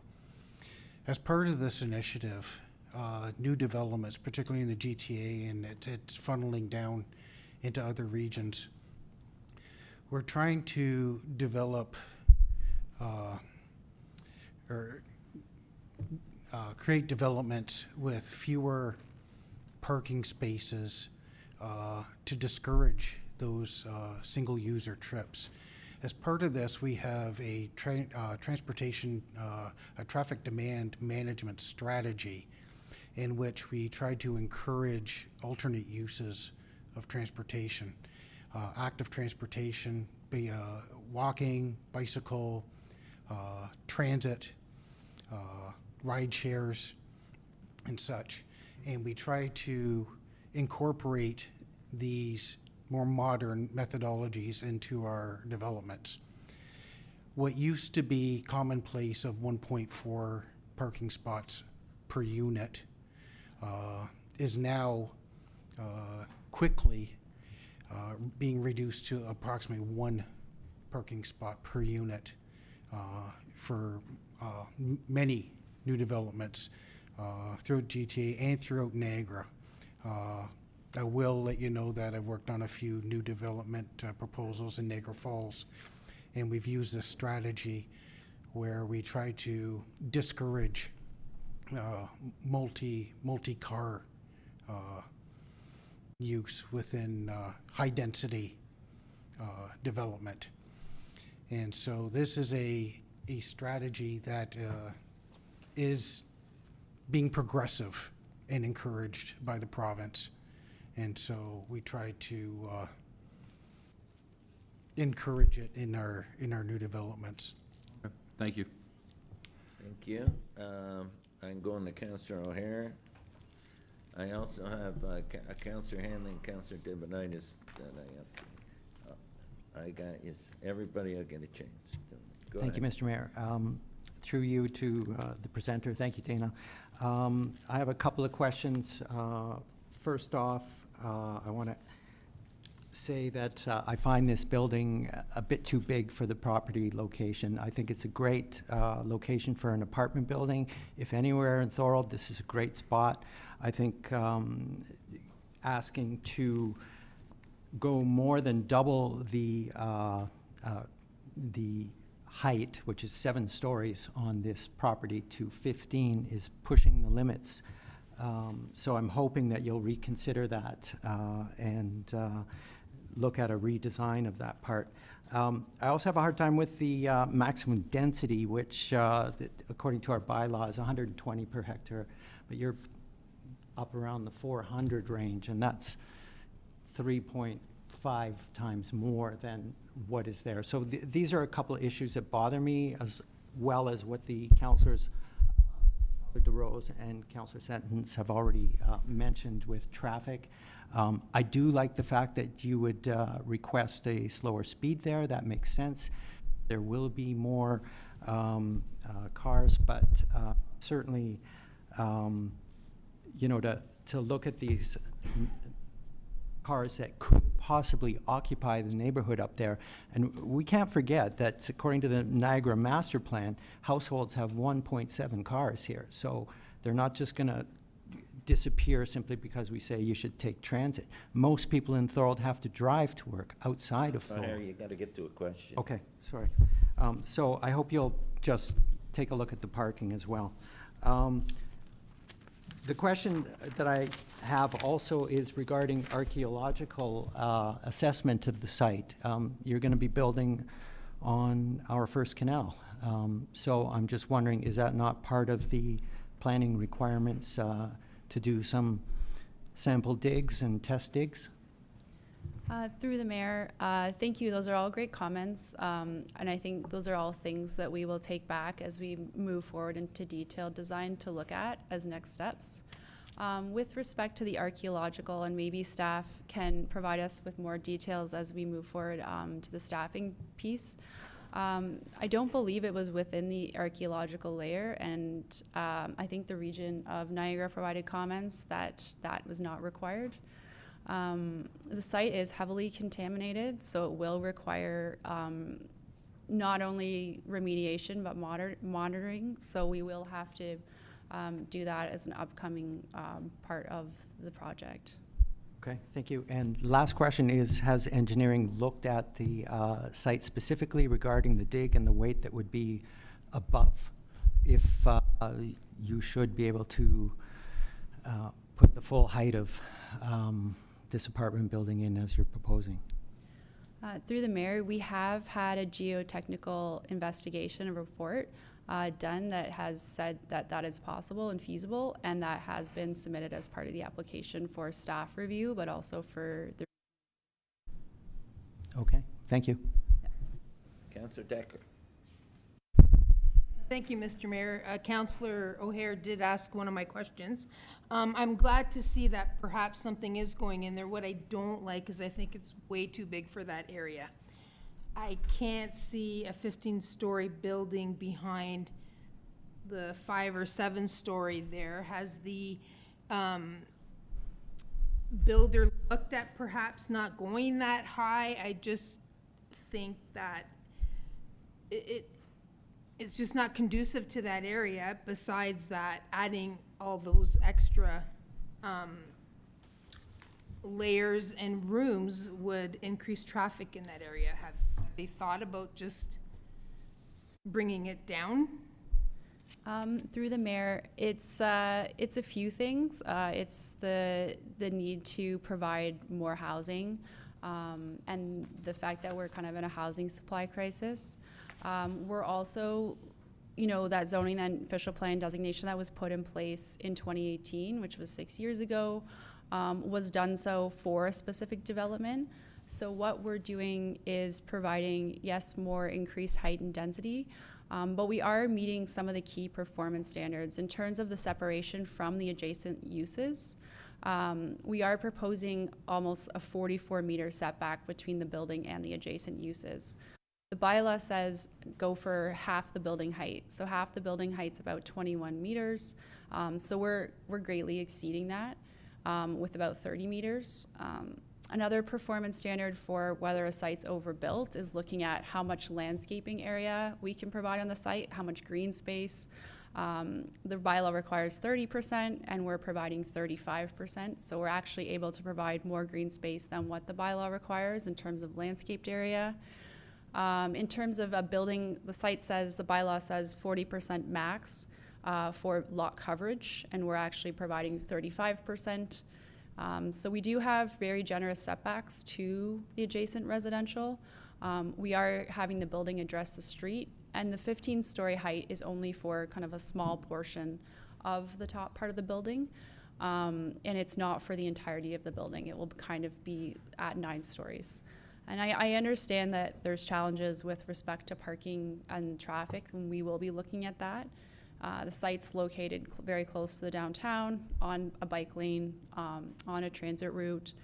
And then we're looking to balance the fact that the site's heavily contaminated, will have a lot of remediation costs that are associated with it for cleanup, as well as since 2018, when the previous development was approved, a lot of changes have happened in terms of cost of financing, cost of construction, cost of development, and we feel that this is like the appropriate building and scale that we're. Thank you. Thank you. Councillor Hanley. Thank you, Mr. Mayor. Just a couple of questions to the presenter. In regards to your noise study and the facade facing Ormond Street, will they be double glazed or triple glazed windows? I ask that because we do have we have to remember there's a light industrial area right across the street from you. There is an active business there. There is a garage in the facility. There is still, even though not used frequently, an active railroad line that's situated behind the Thorold beer store to this day. So would there be double glass, triple glass, glazed windows? Would that be a consideration? I'm asking this, if I could, just to further that, because we don't want to give approval for a building and then tenants are complaining that the noise is too high because of the trains, whatever, because we got into this situation of previous development in Thorold. That's a very great question. I'm going to invite Mandy to come up and address. She's our noise consultant. She prepared the noise and compatibility study, and she will be able to answer those questions. Mr. Mayor, Council, Mandy Chan from HGC Engineering. We did the noise study. To answer the councilor's question, we are specifying a higher SDC rating specification for the windows. So whether it's double glazing or triple glazing, we can look into that and decide on that. But in terms of the performance, it will be higher than typical windows to provide that sound insulation for the units. Thank you for your question there, for your answer. I appreciate that. Thank you very much. Thank you. Mr. Mayor, just another question. Go ahead. In regards to the parking, I see that they want to permit 1.08 instead of 1.25, and Councillor O'Hare made a good point about where it's at 1.7 now. Can I ask, are you looking at restricting parking at this facility as part of a green initiative, as part of Agenda 21-2030, where they are looking to discourage private automobile ownership? That's part of Agenda 2030, and you're following the footsteps of what's being recommended in the restriction of automobile use. Through the mayor, we're not following it specifically, but our investigations and creating a vibrant community in a downtown urban environment was looking at a rate of 1.08. David's work in Niagara Falls, they permitted a very similar rate. We're seeing in similar municipalities in downtown settings anywhere between 0.5 and 1. I realize that Thorold, as you had mentioned, has a higher car ownership, but this site is on a bus route. It is close to downtown. It is close to the parkway along the Welland Canal. And there's many opportunities for active transportation. As we move forward into details, into the site plan stage, we will be looking at transportation demand measures. So what elements could we add to the site that would further reduce automobile dependency? Those could be charging stations, they could be bike facilities, indoor stored bike facilities, and different initiatives to try to create like more of a vibrant city that's less dependent on automobiles.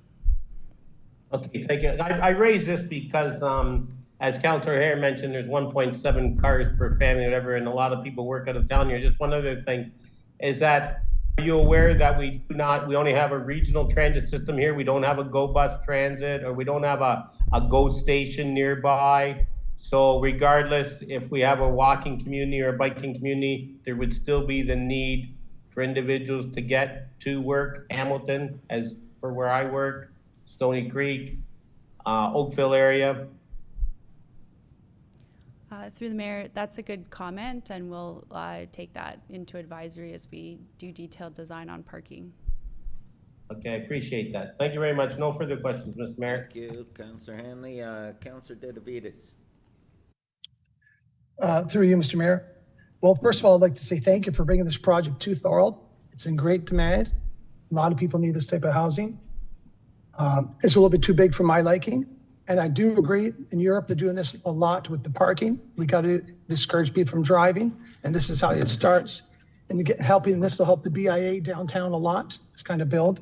Like I said, it's a little bit too big for me. But my question is, have you spoken to the neighboring homes about their feedbacks and the concerns? Have you reached out to anybody around the site?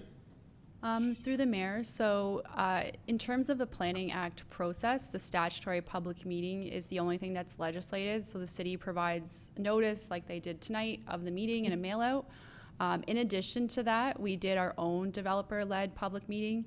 So I prepared a mail out and sent them to the same 120-meter circulations of the people in the surrounding neighborhood.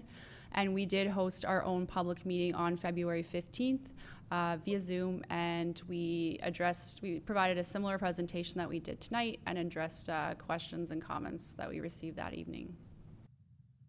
Okay, great. How did that meeting go? It was through the mayor. It was good. It was fine. Okay, there was thank you. Several people in attendance. Thank you.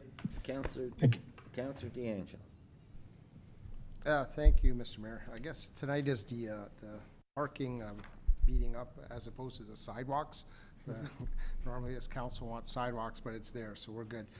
Just sort of going on with the parking a little bit. Again, I'm just going to throw my 2 cents out there. I know you want to reduce cars and vehicle emissions, but unfortunately we're in a community that you have to have a vehicle to go anywhere.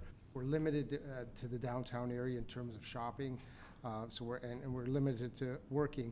A couple questions I had is, did you give any thought to any commercial activity within the building on the ground floor?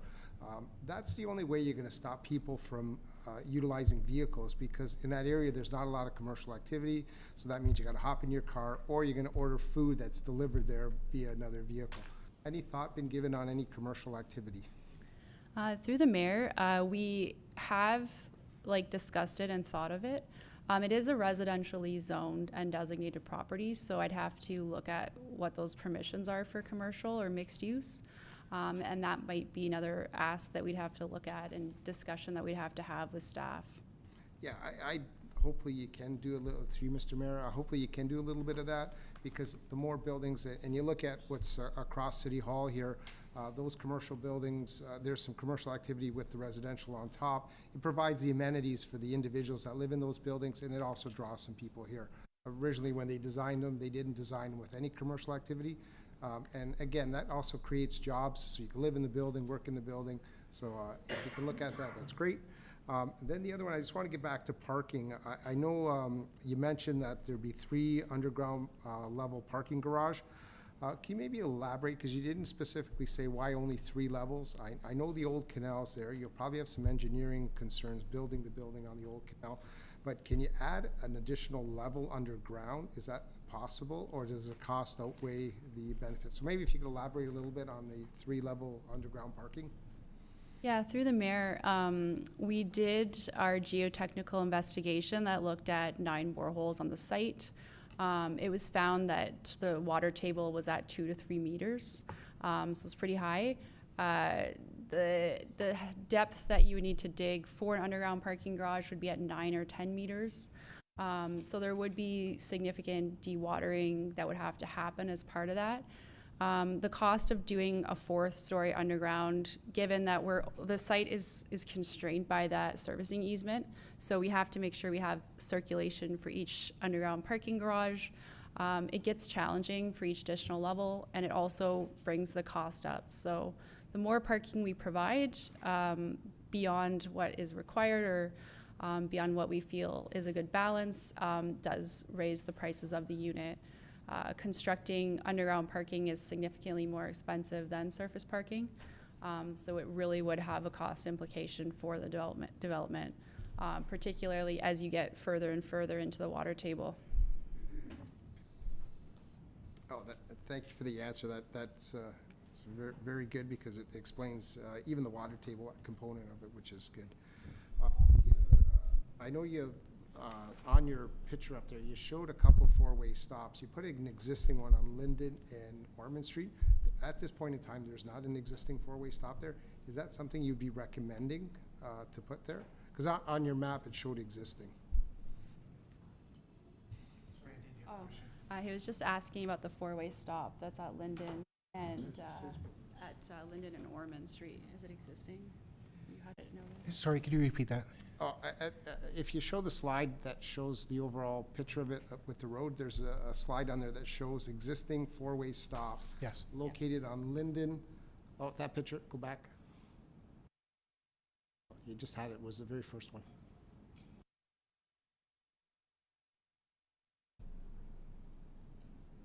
Where it shows the road, and you have the stop signs. Yeah. There you go. There we go. See where it says existing 4-way stop? There's Yes. not an existing 4-way stop there. It's only No. it's a 2-way stop. So is that something that you would ask to put into the plan? I 'Cause don't know. I know the bottom one would be a I new one. I don't want to question, but I drove through there about a week ago and it appeared to be a 4-way stop. No, it's 1 block up from there. Yeah. It's a block north from Oh, it's a block north. Yeah. And that has a Okay. pedestrian crosswalk at it. So that's why I'm saying if that's something, you should maybe have a little bit of discussion just to get clarity on that, to put that in. Because I see the other stop signs there, I know that's not existing at the current time. And I like how you're aligning the parking lot with that particular road, because it would be a danger blind spot if the entrance was anywhere else. So just wanted to note that you'll have to do a bit of work on that. And then the last one is just, I know you talked about the noise, and that you would have that in the purchase agreements, and then it would also be in the lease agreements. I would also, if you're gonna do something like that, I would also suggest an annual notification, because not many people look at their purchase or lease agreements once they're in a building, and then they just go off on their merry way, and then noise becomes an issue. So maybe just look at that a little bit more, how you address that. Size-wise, as other counselors mentioned, there is a lot of that's happening in that area. I haven't seen the comments yet of the neighborhood, so I'd like to see those when the report comes forward. That might address some other concerns and see how they feel. So I think there's been a lot of other questions that have been answered for this time, and I appreciate the time and presentation. Thank you. Thank you. Councillor Longo, go ahead. Yeah, thank you, Mr. Mayor. Most of my questions have been answered, but I do have one left on my list. If you were successful and received permission, when would this building be started? Through the mayor, there's still some processes, particularly site plan control, that we would initiate after approval. So we would still have to go through the site plan control process. We do have to remediate the site. That means removing the underground storage tanks that are leaking into the groundwater, removing the soil, the fill, and replacing that with clean fill, as well as achieving building permits. So there's a little bit of time and still some studies that would need to be required. So I can't really commit to a start date without knowing the extent of the site remediation. Okay, so I'll just ask one further question. And the group that is proposing this, are they Do they actually develop properties now, or do they get rezoning approvals? Through the mayor, they actually have about 10 projects currently across Ontario and Alberta. So Okay. they do have projects that are built, and they are they're developers, and they are in the process of developing properties. And are the projects of this scope and size? Yes. Thank you. Go ahead, Councillor Hanlon. Thank you, Mr. Mayor. Actually, when Councillor D'Angelo asked for that slide with the four-way stop, if we could go back there, because it looks like the building envelope or the project envelope is also encompassing part of Club Capri. So my question is, will this project impact the operation of Club Capri and their facilities? Because it looks like to me it's right on top of the roof. Through the mayor, that's just, a poorly scaled image. The site will be completely within the site boundary, and there will be a setback between the building and the Club Capri site of approximately 3 meters. So it will not infringe on that property. It is important to note, though, that the portion of the site that runs in front of Club Capri along Ormond Street, that sliver of land, is actually part of the property on 75 Ormond. So that is technically part of the site. We are not proposing anything on that site at this time. Thank you very much. Thank you. Councillor Dedavides, did you have anything to add? Oh, no. Okay. Councillor O'Hare. Thank you, Mr. Mayor. Through you, I just want to touch on the landscaping again that was just brought up. And according to bylaw, you're required to provide 30%, and I believe I read that you're providing 35%. Does that include the rooftop patio? Is that where you're getting some of that 35% from? Through the mayor, it doesn't. It's just landscaping that's provided at grade. It does include the circular courtyard because we are doing permeable pavers, so that will assist with stormwater runoff and water infiltration on the site. Mm-hmm. Okay.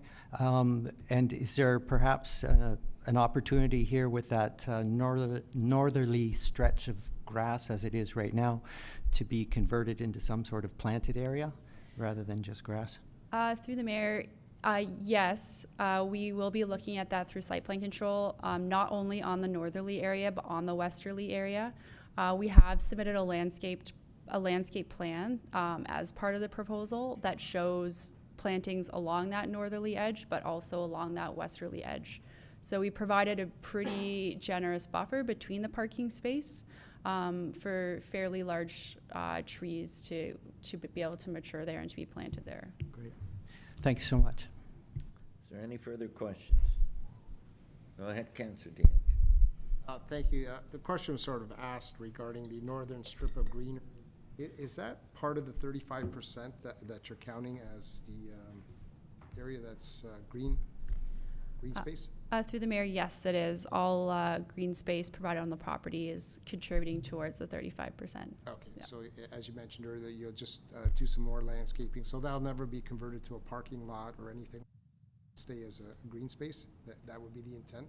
Yeah, that would be the intent. Okay, thank you. Thank you. Any further questions? Okay, seeing none, I want to thank you, Dana, for your presentation, and thank you for answering all the questions, and staff will be working on bringing back a report and answering a lot of the concerns. Up next, we have a registered speaker, Nick Kopelar from iPoly Incorporated, and I'll call on, is Nick online? Or is he here? Nick, you can come up to the podium and introduce yourself, and you have 5 minutes to make a presentation to council. Yeah, thanks very much. A little disadvantaged. I'm not as good looking and I'm not very smooth, so. Anyway, I don't want to be a person that holds anything back from the town making decisions and, doing things the town does. But we're across the road. We run iPoly, and we've been growing the business there since 2009. That was basically, if you remember, kind of a crack-infested Beirut at the time, and we've been slowly fixing it up and made it into a facility where we have 25 people working locally. It's been in the past that residential has encroached on us, and we've had to redo studies and spend a fair bit of money doing that. So sometimes I feel like the pink shirt thing is already happening a long time ago. Because, you know, other people move in and we feel like we're forced to make changes to studies we've already done just to meet the new regulations. So I'm not saying this is going to be the case here, but I am worried that it would be the case. We're a small business, and we're interested in staying in Thorold, and we've invested a lot of time. Personally, I spent a lot of sweat cleaning that place up and making sure people weren't stealing in the area, driving around middle of the night for years to make sure that some of the crime got less. And I'm not looking for recognition. I'm just looking for a little bit of respect for the people that are there working and not getting put into a corner when, you know, other things are happening close by. So for the record, I just want to make a note that when the zoning was changed in 2018, I probably wasn't notified of this, so we weren't aware of any change and couldn't comment on it. That caused us to spend a fair bit of money to redo our sound studies and make sure we were complying.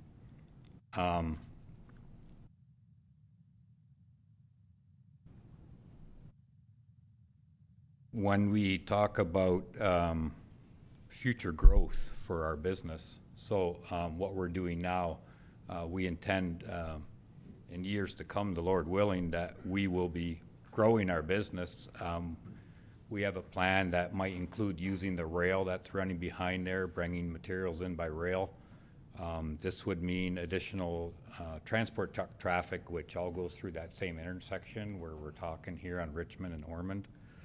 So I think before anything goes forward, I'd like there to be some consideration to those facts, and possibly, you know, we would need to involve a consulting company or so. They wanted $4,500 just to do a report for this committee, but I don't think it's time for that yet. But I just want to throw it out there that before anything gets done, at least consider us as a business, what impact it might have to us. So, and the other one is, and this seems like a reputable company, and you know, I don't wish them any harm at all, but sometimes what happens is developer's gone, they've met all the criteria, and then there could be complaints that are completely unfounded, but the town has to look at them. The MOE gets involved. We've had it already in the past, just recently. And so it takes a fair bit of time from the company staff and so on to deal with these kind of things. So the more that can be done ahead of time to kind of mitigate those kind of situations would be very helpful to us. So I just wanted to throw that out there. Like I said, I don't want to put stumbling blocks in anybody's way. I just want to make sure we go in with our heads up, and also remember the businesses that are there supporting local people working, and you know, we're doing our best to clean up the place slowly as we can. Thank you, Nick, for your presentation. I'm going to open the floor for any questions for Nick and Councillor O'Hare. Thank you, Mr. Mayor. Through you to Nick. Thanks for coming in, Nick. I just wanted to ask a logistical question. When you get deliveries, are they coming up Ormond, down Richmond, along Beaver Dams? Where do you typically receive your goods from, or your raw materials from? Typically, what I noticed is they come off the 406, they turn cross over on Pine, come down Richmond, and then they turn right onto the Ormond Street South. And mostly because of the way the road curves where our driveway is. At the time we put the fence up and so on, we actually made the fence go in a little bit more than a tractor trailer length so that they could actually pull off the road and get out of people's way so that wouldn't cause a traffic problem. But coming in from the south and turning right is harder for the big trucks because they're on the right side of the road, so they would all be coming from the north. And how often are you getting deliveries? It varies. I think there's a report that has how many on it, but it's going to be like transport trucks. Good question. There's maybe 2 or 3 per day. Yeah. Okay, good. Thank you very much. Councillor Hanley, go ahead. Hey, Mr. Mayor, through you, the presenter. Have you had any, Nick, have you had any dialogue with the proponents that are proposing this project? Other than receiving the letter of the meeting, have they come to talk to you and see if you had any complaints personally? As you may have heard, I brought it up earlier about the trains in the back. I knew your business was there, and I know the issues that you've had in the past. Well, we've had correspondence just through a third party, and we've provided the information when asked for the reports, the EASR, I think, and sound study reports. So we provided that to them. Okay, I appreciate that. You know, Mr. Mayor, I believe there needs to be dialogue. That's why I brought it up in the presentation. We need to be considerate and conscious of the fact that this gentleman is running a business, and that's why I brought it up. I seen it before in Thorold, long-standing business. Doherty Meats was a perfect example. They're not there now. Residents moved in. First thing they did was start filing complaints. The business ceased to exist. And I don't want to see that with the gentleman here in front of us. So if there's some route that we can take to see that there's a significant amount of dialogue, to see that his business isn't interrupted in any way or impacted because of this development. Thank you, Councillor Hanley. Are there any further questions for the presenter? Seeing none, Nick, I want to thank you for coming to council, and your statements and points are duly noted, and staff will be working with yourself, I'm sure, and the developer moving forward on before Appreciate they it. come back to council with a wholesome report. Thank you. Okay, at this time, is there anyone online or present in the chamber who wishes to speak on the applications? Do we have anyone online? There are a few people online, Mr. Mayor. I'll just ask if anybody does wish to speak to the public meeting, if they just raise their hand and we can move them into the meeting. We're again asking at this time if there's anyone online or present in the chamber who wishes to speak on this application, please come forward.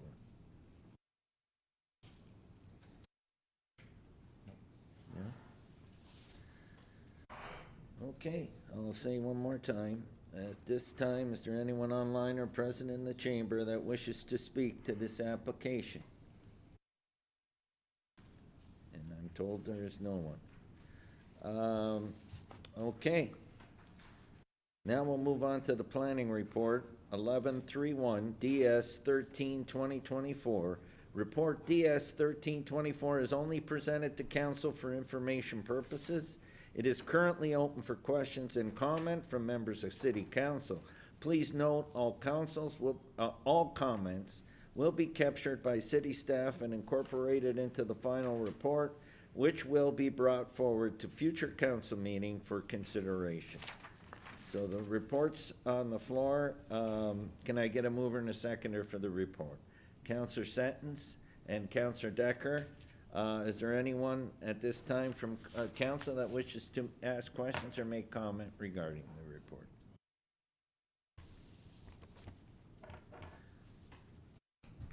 Seeing none, I'll call the question. All those in favor? Opposed? That is carried. Adjournment of the public meeting. This fulfills the requirements of the Planning Act pursuant to Section 34. The public meeting portion of this application is now adjourned. Okay, now we're going to move on to items for consent. Can I get a mover and a seconder for items of consent? I got Counselor DeRose. Can I get a seconder? Counselor Decker. Do any counselors want to lift any items 12-1 to 12-2 and 12-4 to 12-8? Go ahead, Counselor Decker. Counselor Decker. Counselor O'Hare, what items? Thank you, Mr. Mayor. Item 12.6 and item 12.7, please. 12-6 and 12-7. Is there anyone else that wishes to pull an item? Go ahead. Yeah, I'll get him. Counselor DeRose first. Through you, Mr. Mayor, 12.1, 12.2. 12.1, 12.2. Counselor Hanley. 12.3, 12.8, please, Mr. Mayor. No, 12.3's done. No? I believe he said 12.2. No, I said 12-1 to 12-2 and 12-4 to 12-8. Okay, then we're good. We're good. Thank you. Okay. Anyone else? Okay, so what we're gonna do is, we had a mover and a seconder. We're gonna take 12-4, 12-5, 12-8. 4, 5, and 8. All those in favor? Opposed? That is carried. So now we're going to 12-1, CLC 9, 2024, Environment, Climate Change, and Biodiversity Advisory Committee, motion regarding EV charging stations in Thorold. And I think, who brought that? Councilor DeRose. Go ahead. Yeah, through you, Mr. Mayor. So would I ask questions to Councilor O'Hare and Councilor Longo who are on that committee, or I just? You can ask questions, and if they can provide input, absolutely, they'll be Yeah, open to do that. I'm just wondering what they're looking for from the city. Can we get the Yeah, proposal? basically. And if they have an idea of cost, users pay, I got a whole bunch of questions I'm just curious about, or should I wait?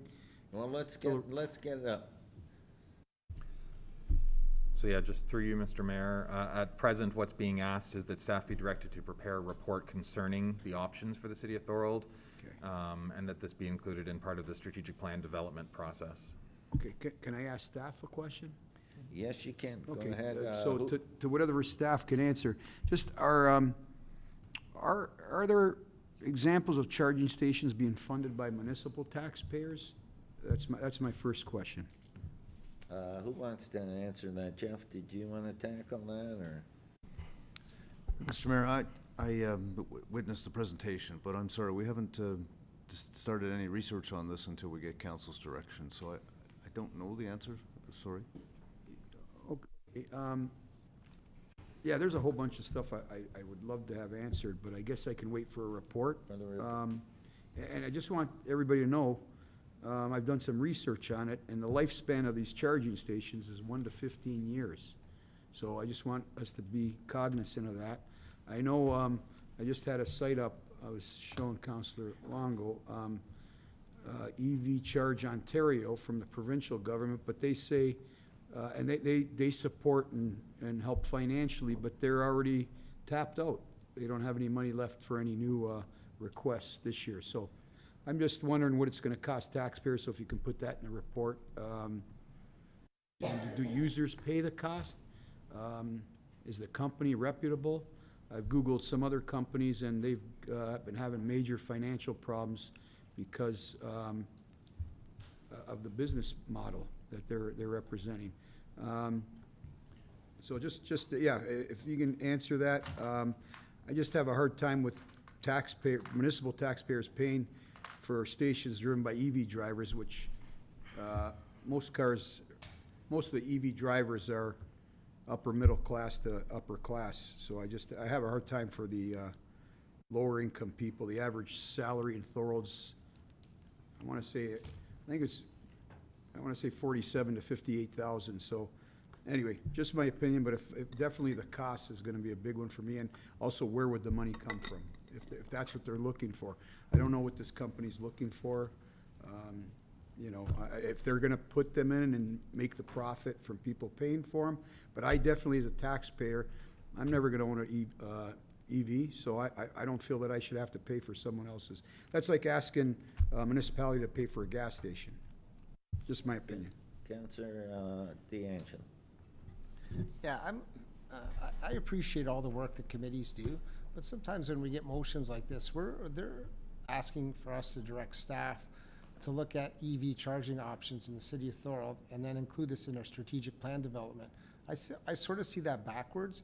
I think we should be working on the development of our strategic plan, and then what filters and comes out of that is direction to staff. So that because we may get staff spending time on doing a report, and then our strategic plan comes, well, it's not one of our high priorities, it's number 84, but yet we spent a whole bunch of staff time on it. Their time's limited. I appreciate what they do, and I don't expect them.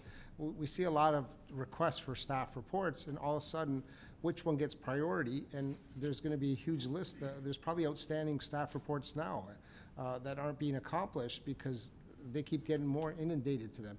So again, I appreciate what the committee's looking for to do. I wasn't there for the presentation, so I'm not exactly sure what the company was presenting.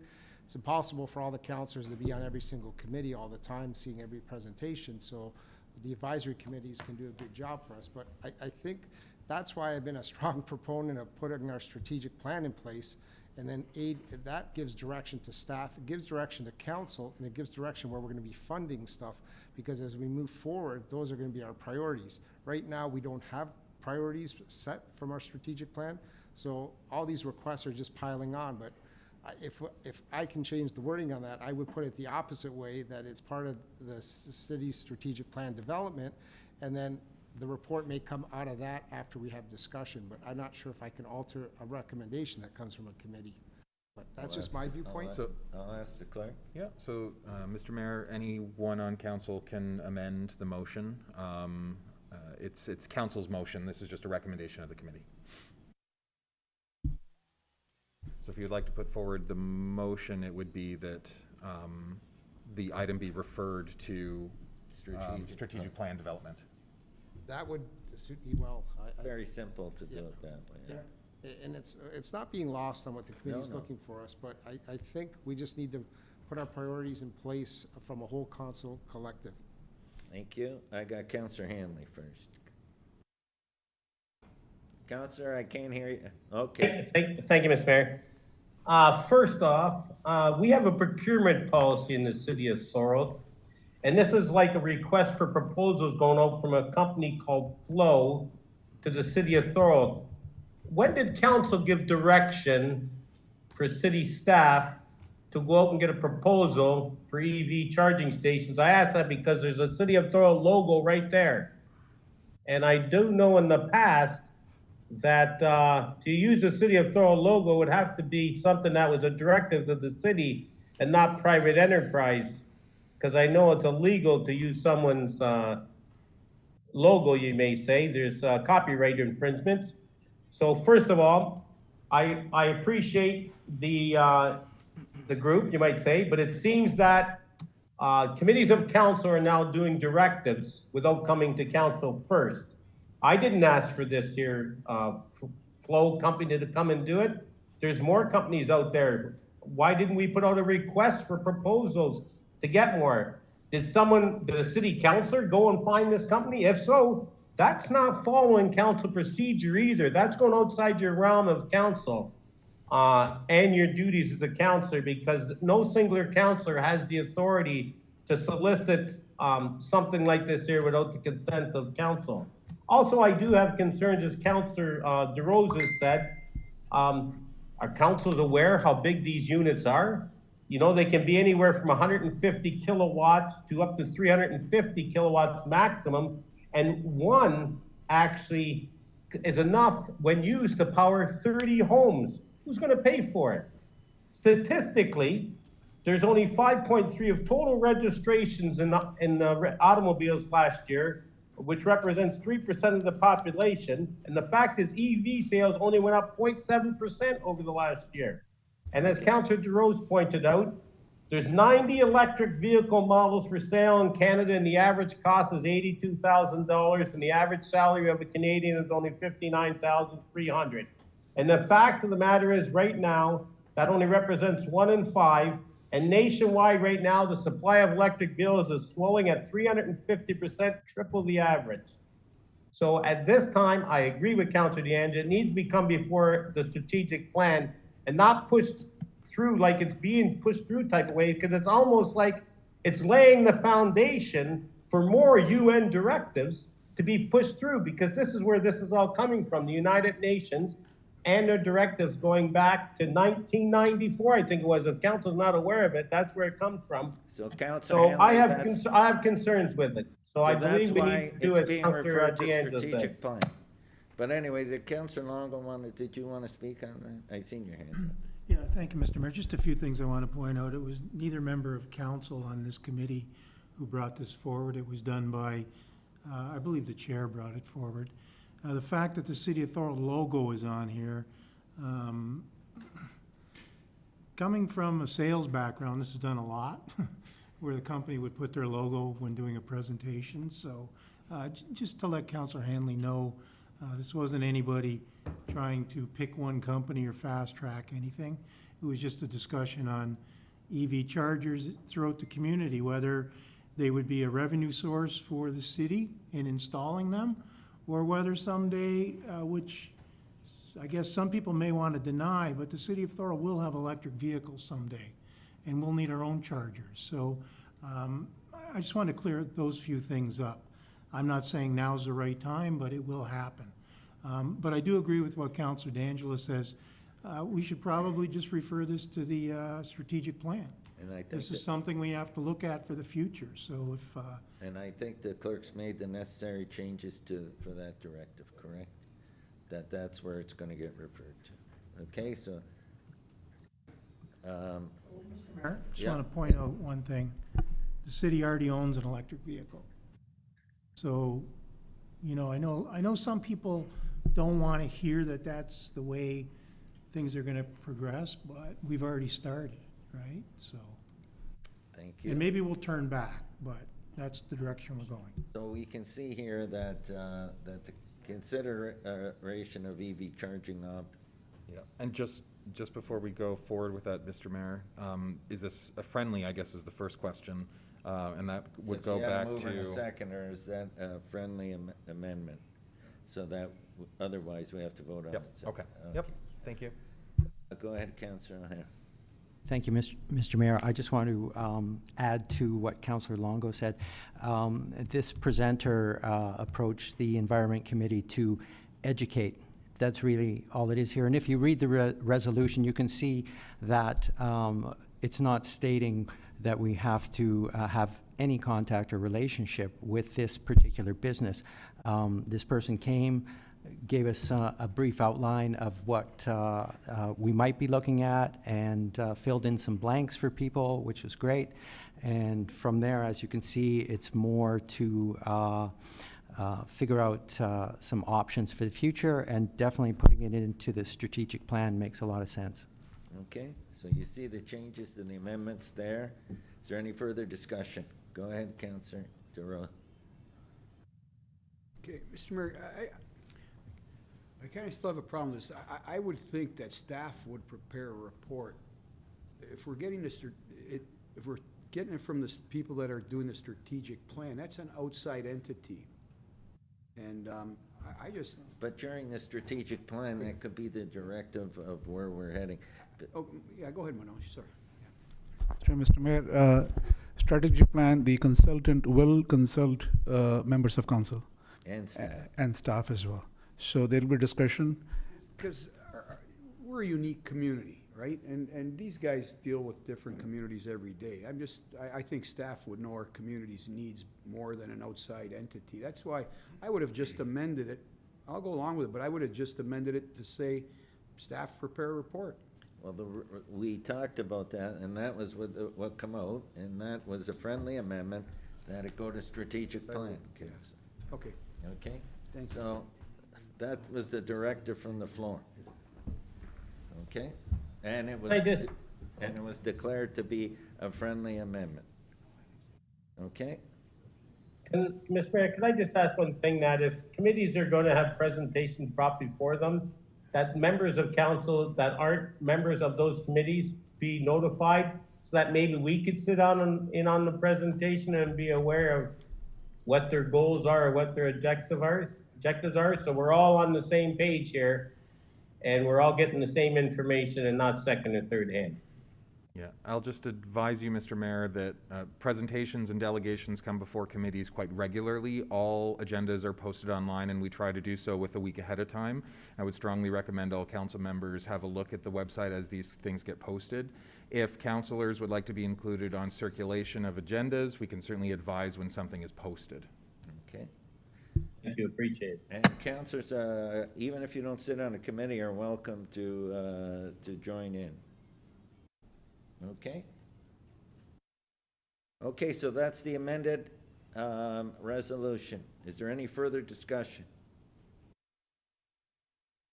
Seeing none. All those in favor? Opposed? That's carried. 12.2, CLC 10/2024 Environment, Climate Change, and Biodiversity Advisory Committee motion regarding Trees for All initiative. Councilor DeRose, you pulled that? Yeah, through you, Mr. Mayor. I just want to make sure in the report that we get a, just information where the money's coming from. I'm a tree hugger. I love trees. That's why I live out in the country. Plant trees all the time. But I just need to know where the $275,000 is going to come from the finance office. Thank you. You want that included in the report? Yeah, That's for sure. fair ask. Thank you. Okay. Any further discussion? Go ahead, Councilor O'Hare. Thank you, Mr. Mayor. Through you to Councillor DeRose. Councillor DeRose, there is also, I should let you know, wiggle room. So it's not a firm, hard, fast number. They have a wish list as well, and together maybe something can be worked out that's a little bit more feasible for the city. Yeah, because I'm just a little concerned just because MPCA usually donates trees to plant, as long as you plant them, but anyway, I'll wait for the report. Thank you, to have an opinion on it. Okay, so we had the same mover and seconder for all the reports. Okay. All those in favor? Opposed? That is carried. Okay. PWCS 17/2024 traffic calming, Hawthorne Avenue. Councilor O'Hare, did you pull this? Yes, thank you, Mr. Mayor. I'm wondering if we could put the photo up on the screen showing where the changes are being suggested.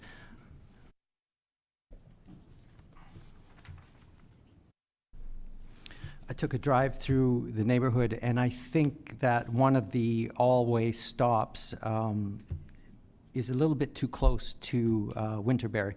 So I'm just worried that traffic's going to back up. So I'm referring to Ironwood. So you're at an all-way stop at Winterberry, you turn right, and again, you have a all-way stop right there. So I don't know how many cars would fit in there, 3 or 4, but I wonder if that's a little bit too early to have an all-way stop, and there is a speed bump 2/3 of the way down, or about halfway down. So that's just, I wanted to bring that to the attention of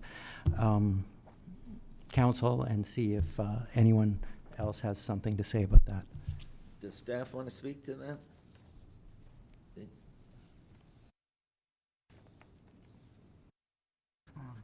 Nope.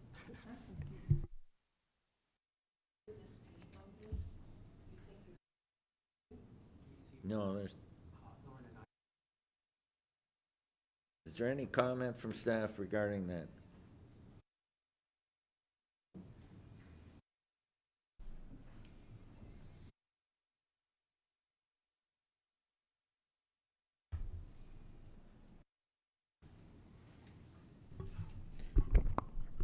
Through you, Mr. Mayor.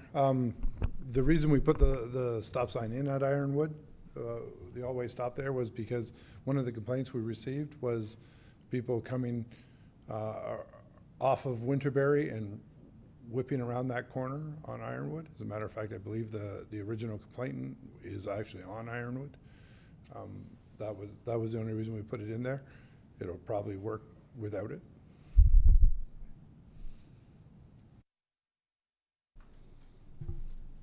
Go ahead, Councilor. Thank you. And are you not worried about traffic from that first stop sign backing up to Winterberry? That is a fairly short distance. It's a fairly short distance. I just also think it's a relatively low-volume road, so I don't think that's going to be a huge problem. Okay. Okay. Yep. Any Thank you. further questions regarding that? Councillor Hanley. Councillor Hanley, go ahead. Thank you, Mr. Mayor. Through the appropriate. I can't hear you. You muted yourself. Has the city of Thorold considered, through you to the director, inverts instead of speed bumps? I've seen recently where I've been that inverts work very well than a speed bump. With inverts, you basically have to stop. With speed bumps, they go to the edge, they go to the ride, they still go from significantly at a high rate of speed. So I just want to know, has the city considered using inverts instead of speed bumps? Because it also helps with plowing. Therefore, with the blade going by, you're not clipping the blade all the time. It's an invert, and the blade basically rides right over top of it with markers on each side notifying that there's an invert there as you would with a speed bump. Has that been considered? Sean? Through you, Mr. Mayor, that was one of the discussions that was actually talked about at the traffic safety meeting where this was presented. So we could certainly look at it. We haven't to date, but certainly we could. Even, thank you, Mr. Mayor. Even if we could do maybe a 50-50, we need to do a test maybe, or a test run, as we always do. We always have an area where we're gonna try something out to see whether or not it works, and this may be one of those areas we could try that. Thank you very much. Thank you. Councillor DeAngelo. Thank you, Mr. Mayor. I'm the one who brought it up at discussion at the Traffic Safety Committee, and our engineer actually had a really good reason that it'd be somewhat difficult, is because when you do an invert, you have to hollow out the road, and sometimes if the road is not that deep, you get into the base, and if you get into the base, you're causing problems with the road.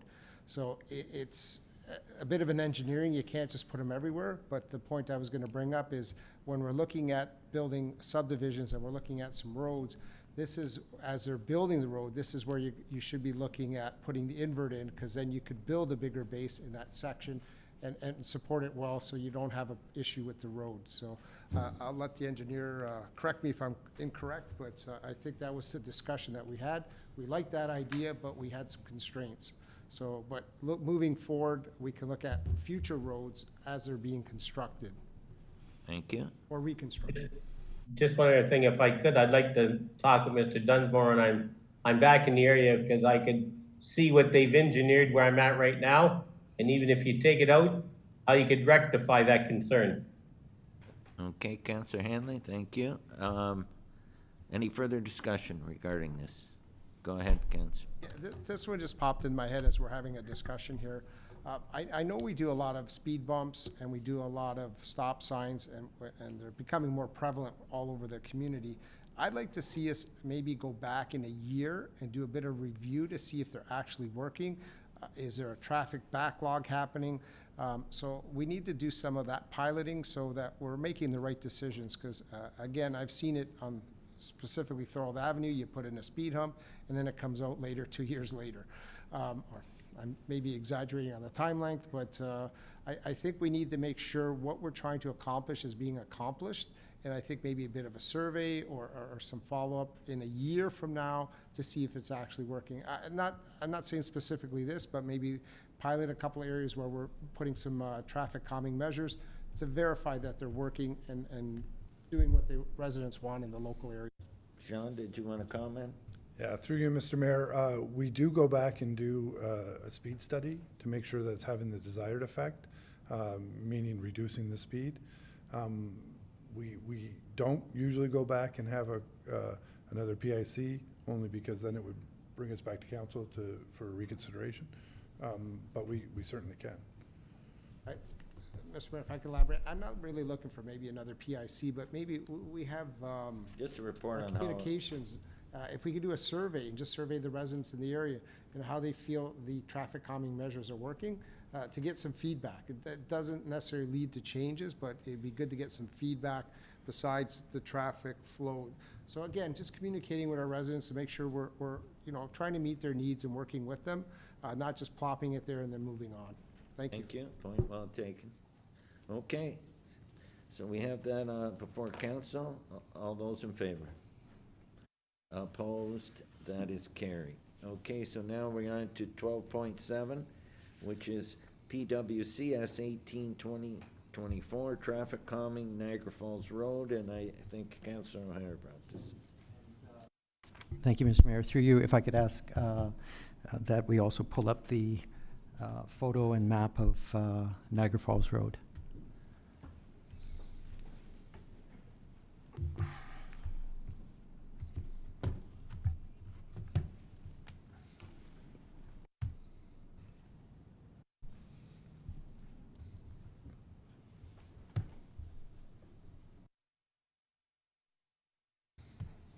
Great, thank you very much.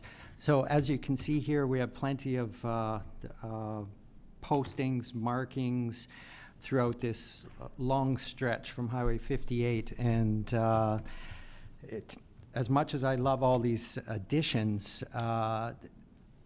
it's again up to the driver to read the sign and slow down. So is this an area where somewhere in the middle we can put a speed bump or do something?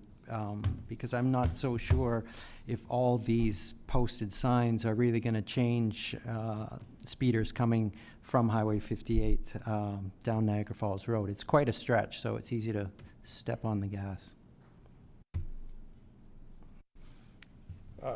Sean? Through you, Mr. Mayor, as a matter of fact, when we went to the PIC, we actually had speed humps in. There was some resistance.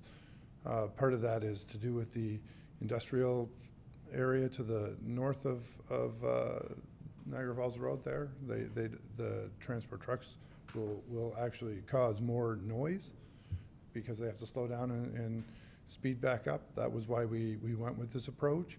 We're hoping that this approach makes a difference, but no different than what Councillor D'Angelo said earlier. We will monitor and make sure that it's having the effect that we want. And if it's not, we will come back and with another recommendation. Great, fair enough. Thank you so much. Any further questions? Seeing none, all those in favor? Opposed? That is carried. Now we move on to items for consideration. PWCS 22-2024, emergency replacement of a fire alarm panel at City Hall. Can I get a mover and a seconder for the Councillor Sentence and Councillor O'Hare? It's up on the screen right now. Is there anyone that wants to speak to this? Go ahead, Councillor D'Angelo. Thank you, Mr. Mayor. I'll be supporting this. Obviously, it's a safety and health concern, so not an issue. But it's an emergency that we're doing this, so that sort of concerns me. So what I wanted to add to this was that we inspect all municipal buildings that have these fire alarm panels to make sure that they're up to code, because I don't want, to have an issue with one of them elsewhere. So that's what I wanted to add, just to make sure, because this one was described as decrepit, telling me that it's in really, really bad shape. So is there any other municipal buildings in the same condition? So I'd like those to make sure they're inspected and a report coming back to council. It doesn't have to be a lengthy one, just that the rest of the buildings are in good order. Okay. 1 sec, I want to get the right report up here.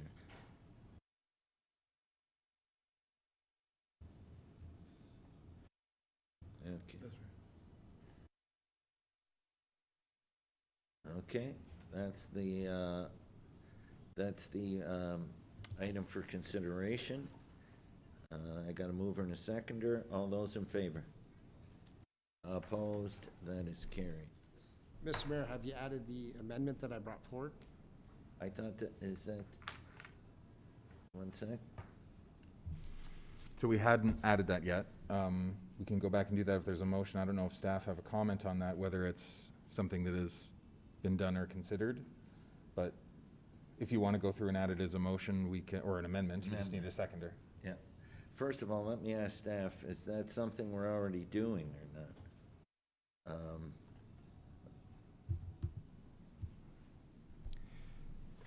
Through you, Mr. Mayor, I always find resolutions to be helpful to make sure it's clear. So we are looking at the condition of all our buildings, but of course we're kind of limited by available funding, and so we have to prioritize. But I think a more comprehensive way to look at all our systems and all our buildings would be to come back with some type of strategy to look at everything from security to fire protection to energy costs and the like. So the amendment was brought by Councillor D'Angelo, that staff be directed to review all fire alarm panels in municipal buildings, correct? Yeah, because. Our municipal building. Well, yeah, and maybe I just want to make sure I have this correct, like that can lead, if that panel determines if there's a fire going on in the building, it would be an alarm system, I would assume. So this way, so I'm looking at it as a liability, A, for health and safety, and B, for the building itself, so I don't want any problems. I know there's other issues, security, that we have to, and I think that could be more addressed as a wholesome report later at a future date from our Director of Operations. But Okay, can I get a seconder for that amendment?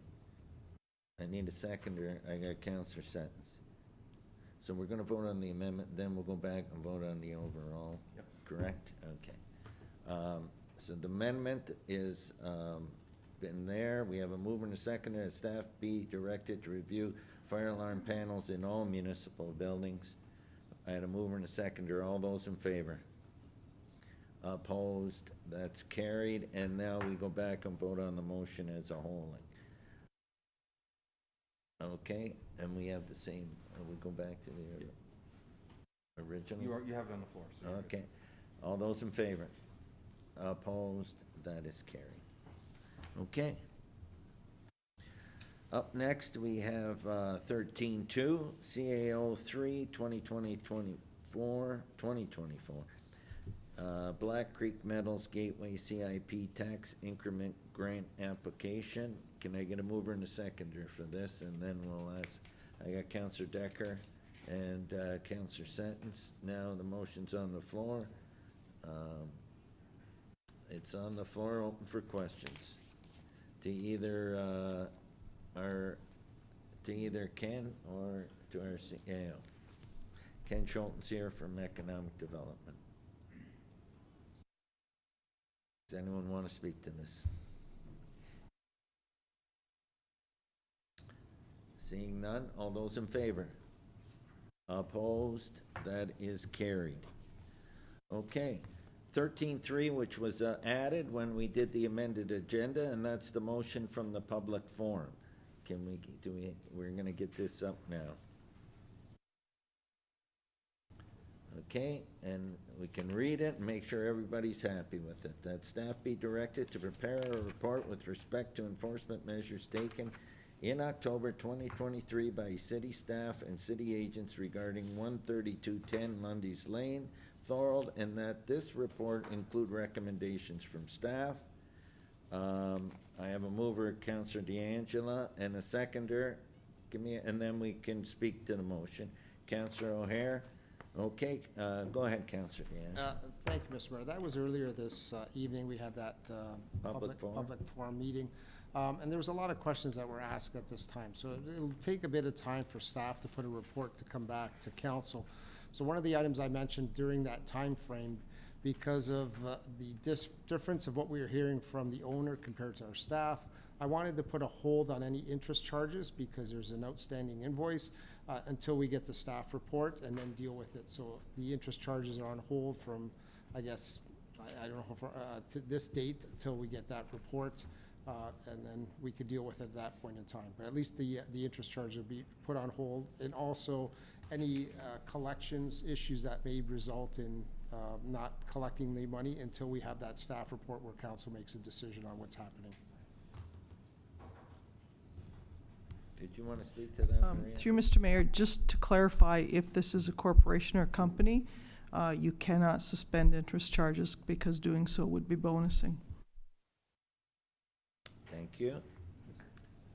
So hold it. Are you? Yeah. Well, I don't know. I know we had the owner here, but I don't know if it's a corporation. So I'm looking for direction of staff. Obviously, Mr. Mayor, if we don't have the answer right now, if it's a corporation, we have the answer, we can't do it. If it's a sole proprietor, then we can do it. So I guess our hands are tied at this point in time. We'll have to do what, once we find out what the actual We'll find legal out, title is. and hopefully we'll have that answer for our next meeting. Okay, and I appreciate the Director of Finance letting us know of the consequences of making that decision.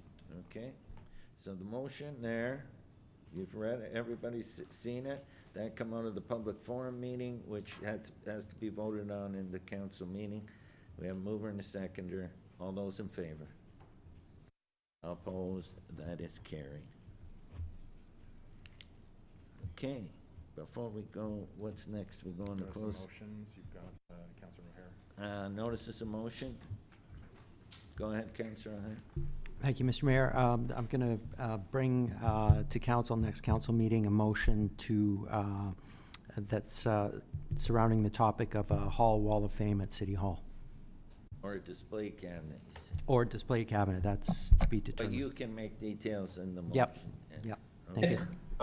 Mr. Mayor, Yeah, in regards to notices of motion, we are on notices of motion right now, Councillor Ham. okay, I'd like to put, I have a couple of notices of motion.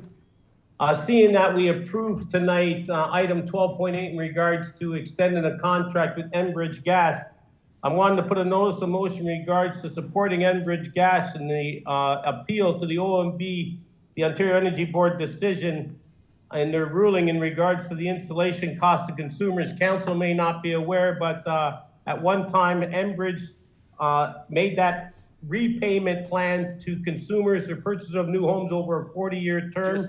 And the Ontario Energy Board recently decided that it would be 0 years. That Okay. would mean an immediate impact of $5,000 onto a homeowner. Okay, so you work with that notice of motion, but I do think that, make sure you know before that, I think the province is reversing their decision on that, but I don't know if they have yet, so. They haven't, yet, but I know that it's through there. Also, I'd like to put a notice of motion on the floor, Mr. Mayor, in regards to the corporation, the city of Thorold, and their membership or affiliation with PCP, ICLE, and any group or organization in regards to business ties. And what I'd like to do is I want to put a notice of motion forward in regards to the corporation city of Thorold to absolve or dissolve or rescind any association, affiliation, or membership with PCP, Partners for Climate Protection. We brought forward last year on January the 17th. Listen, I you did bring up, we're not talking on the motion now. You're gonna bring a motion Okay. forward. You can talk at the, when the motion is forward. Okay, I just wanted to put that forward, Mr. Mayor. Thank you. We got you. We got both of them.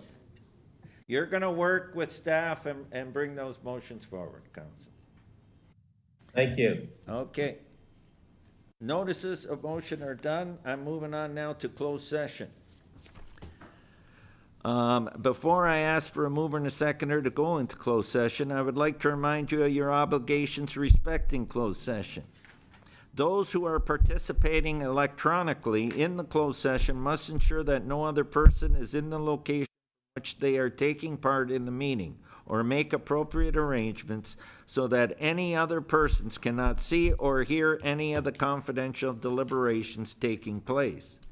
If this is not possible, you must withdraw from the meeting until it has reconvened in open session.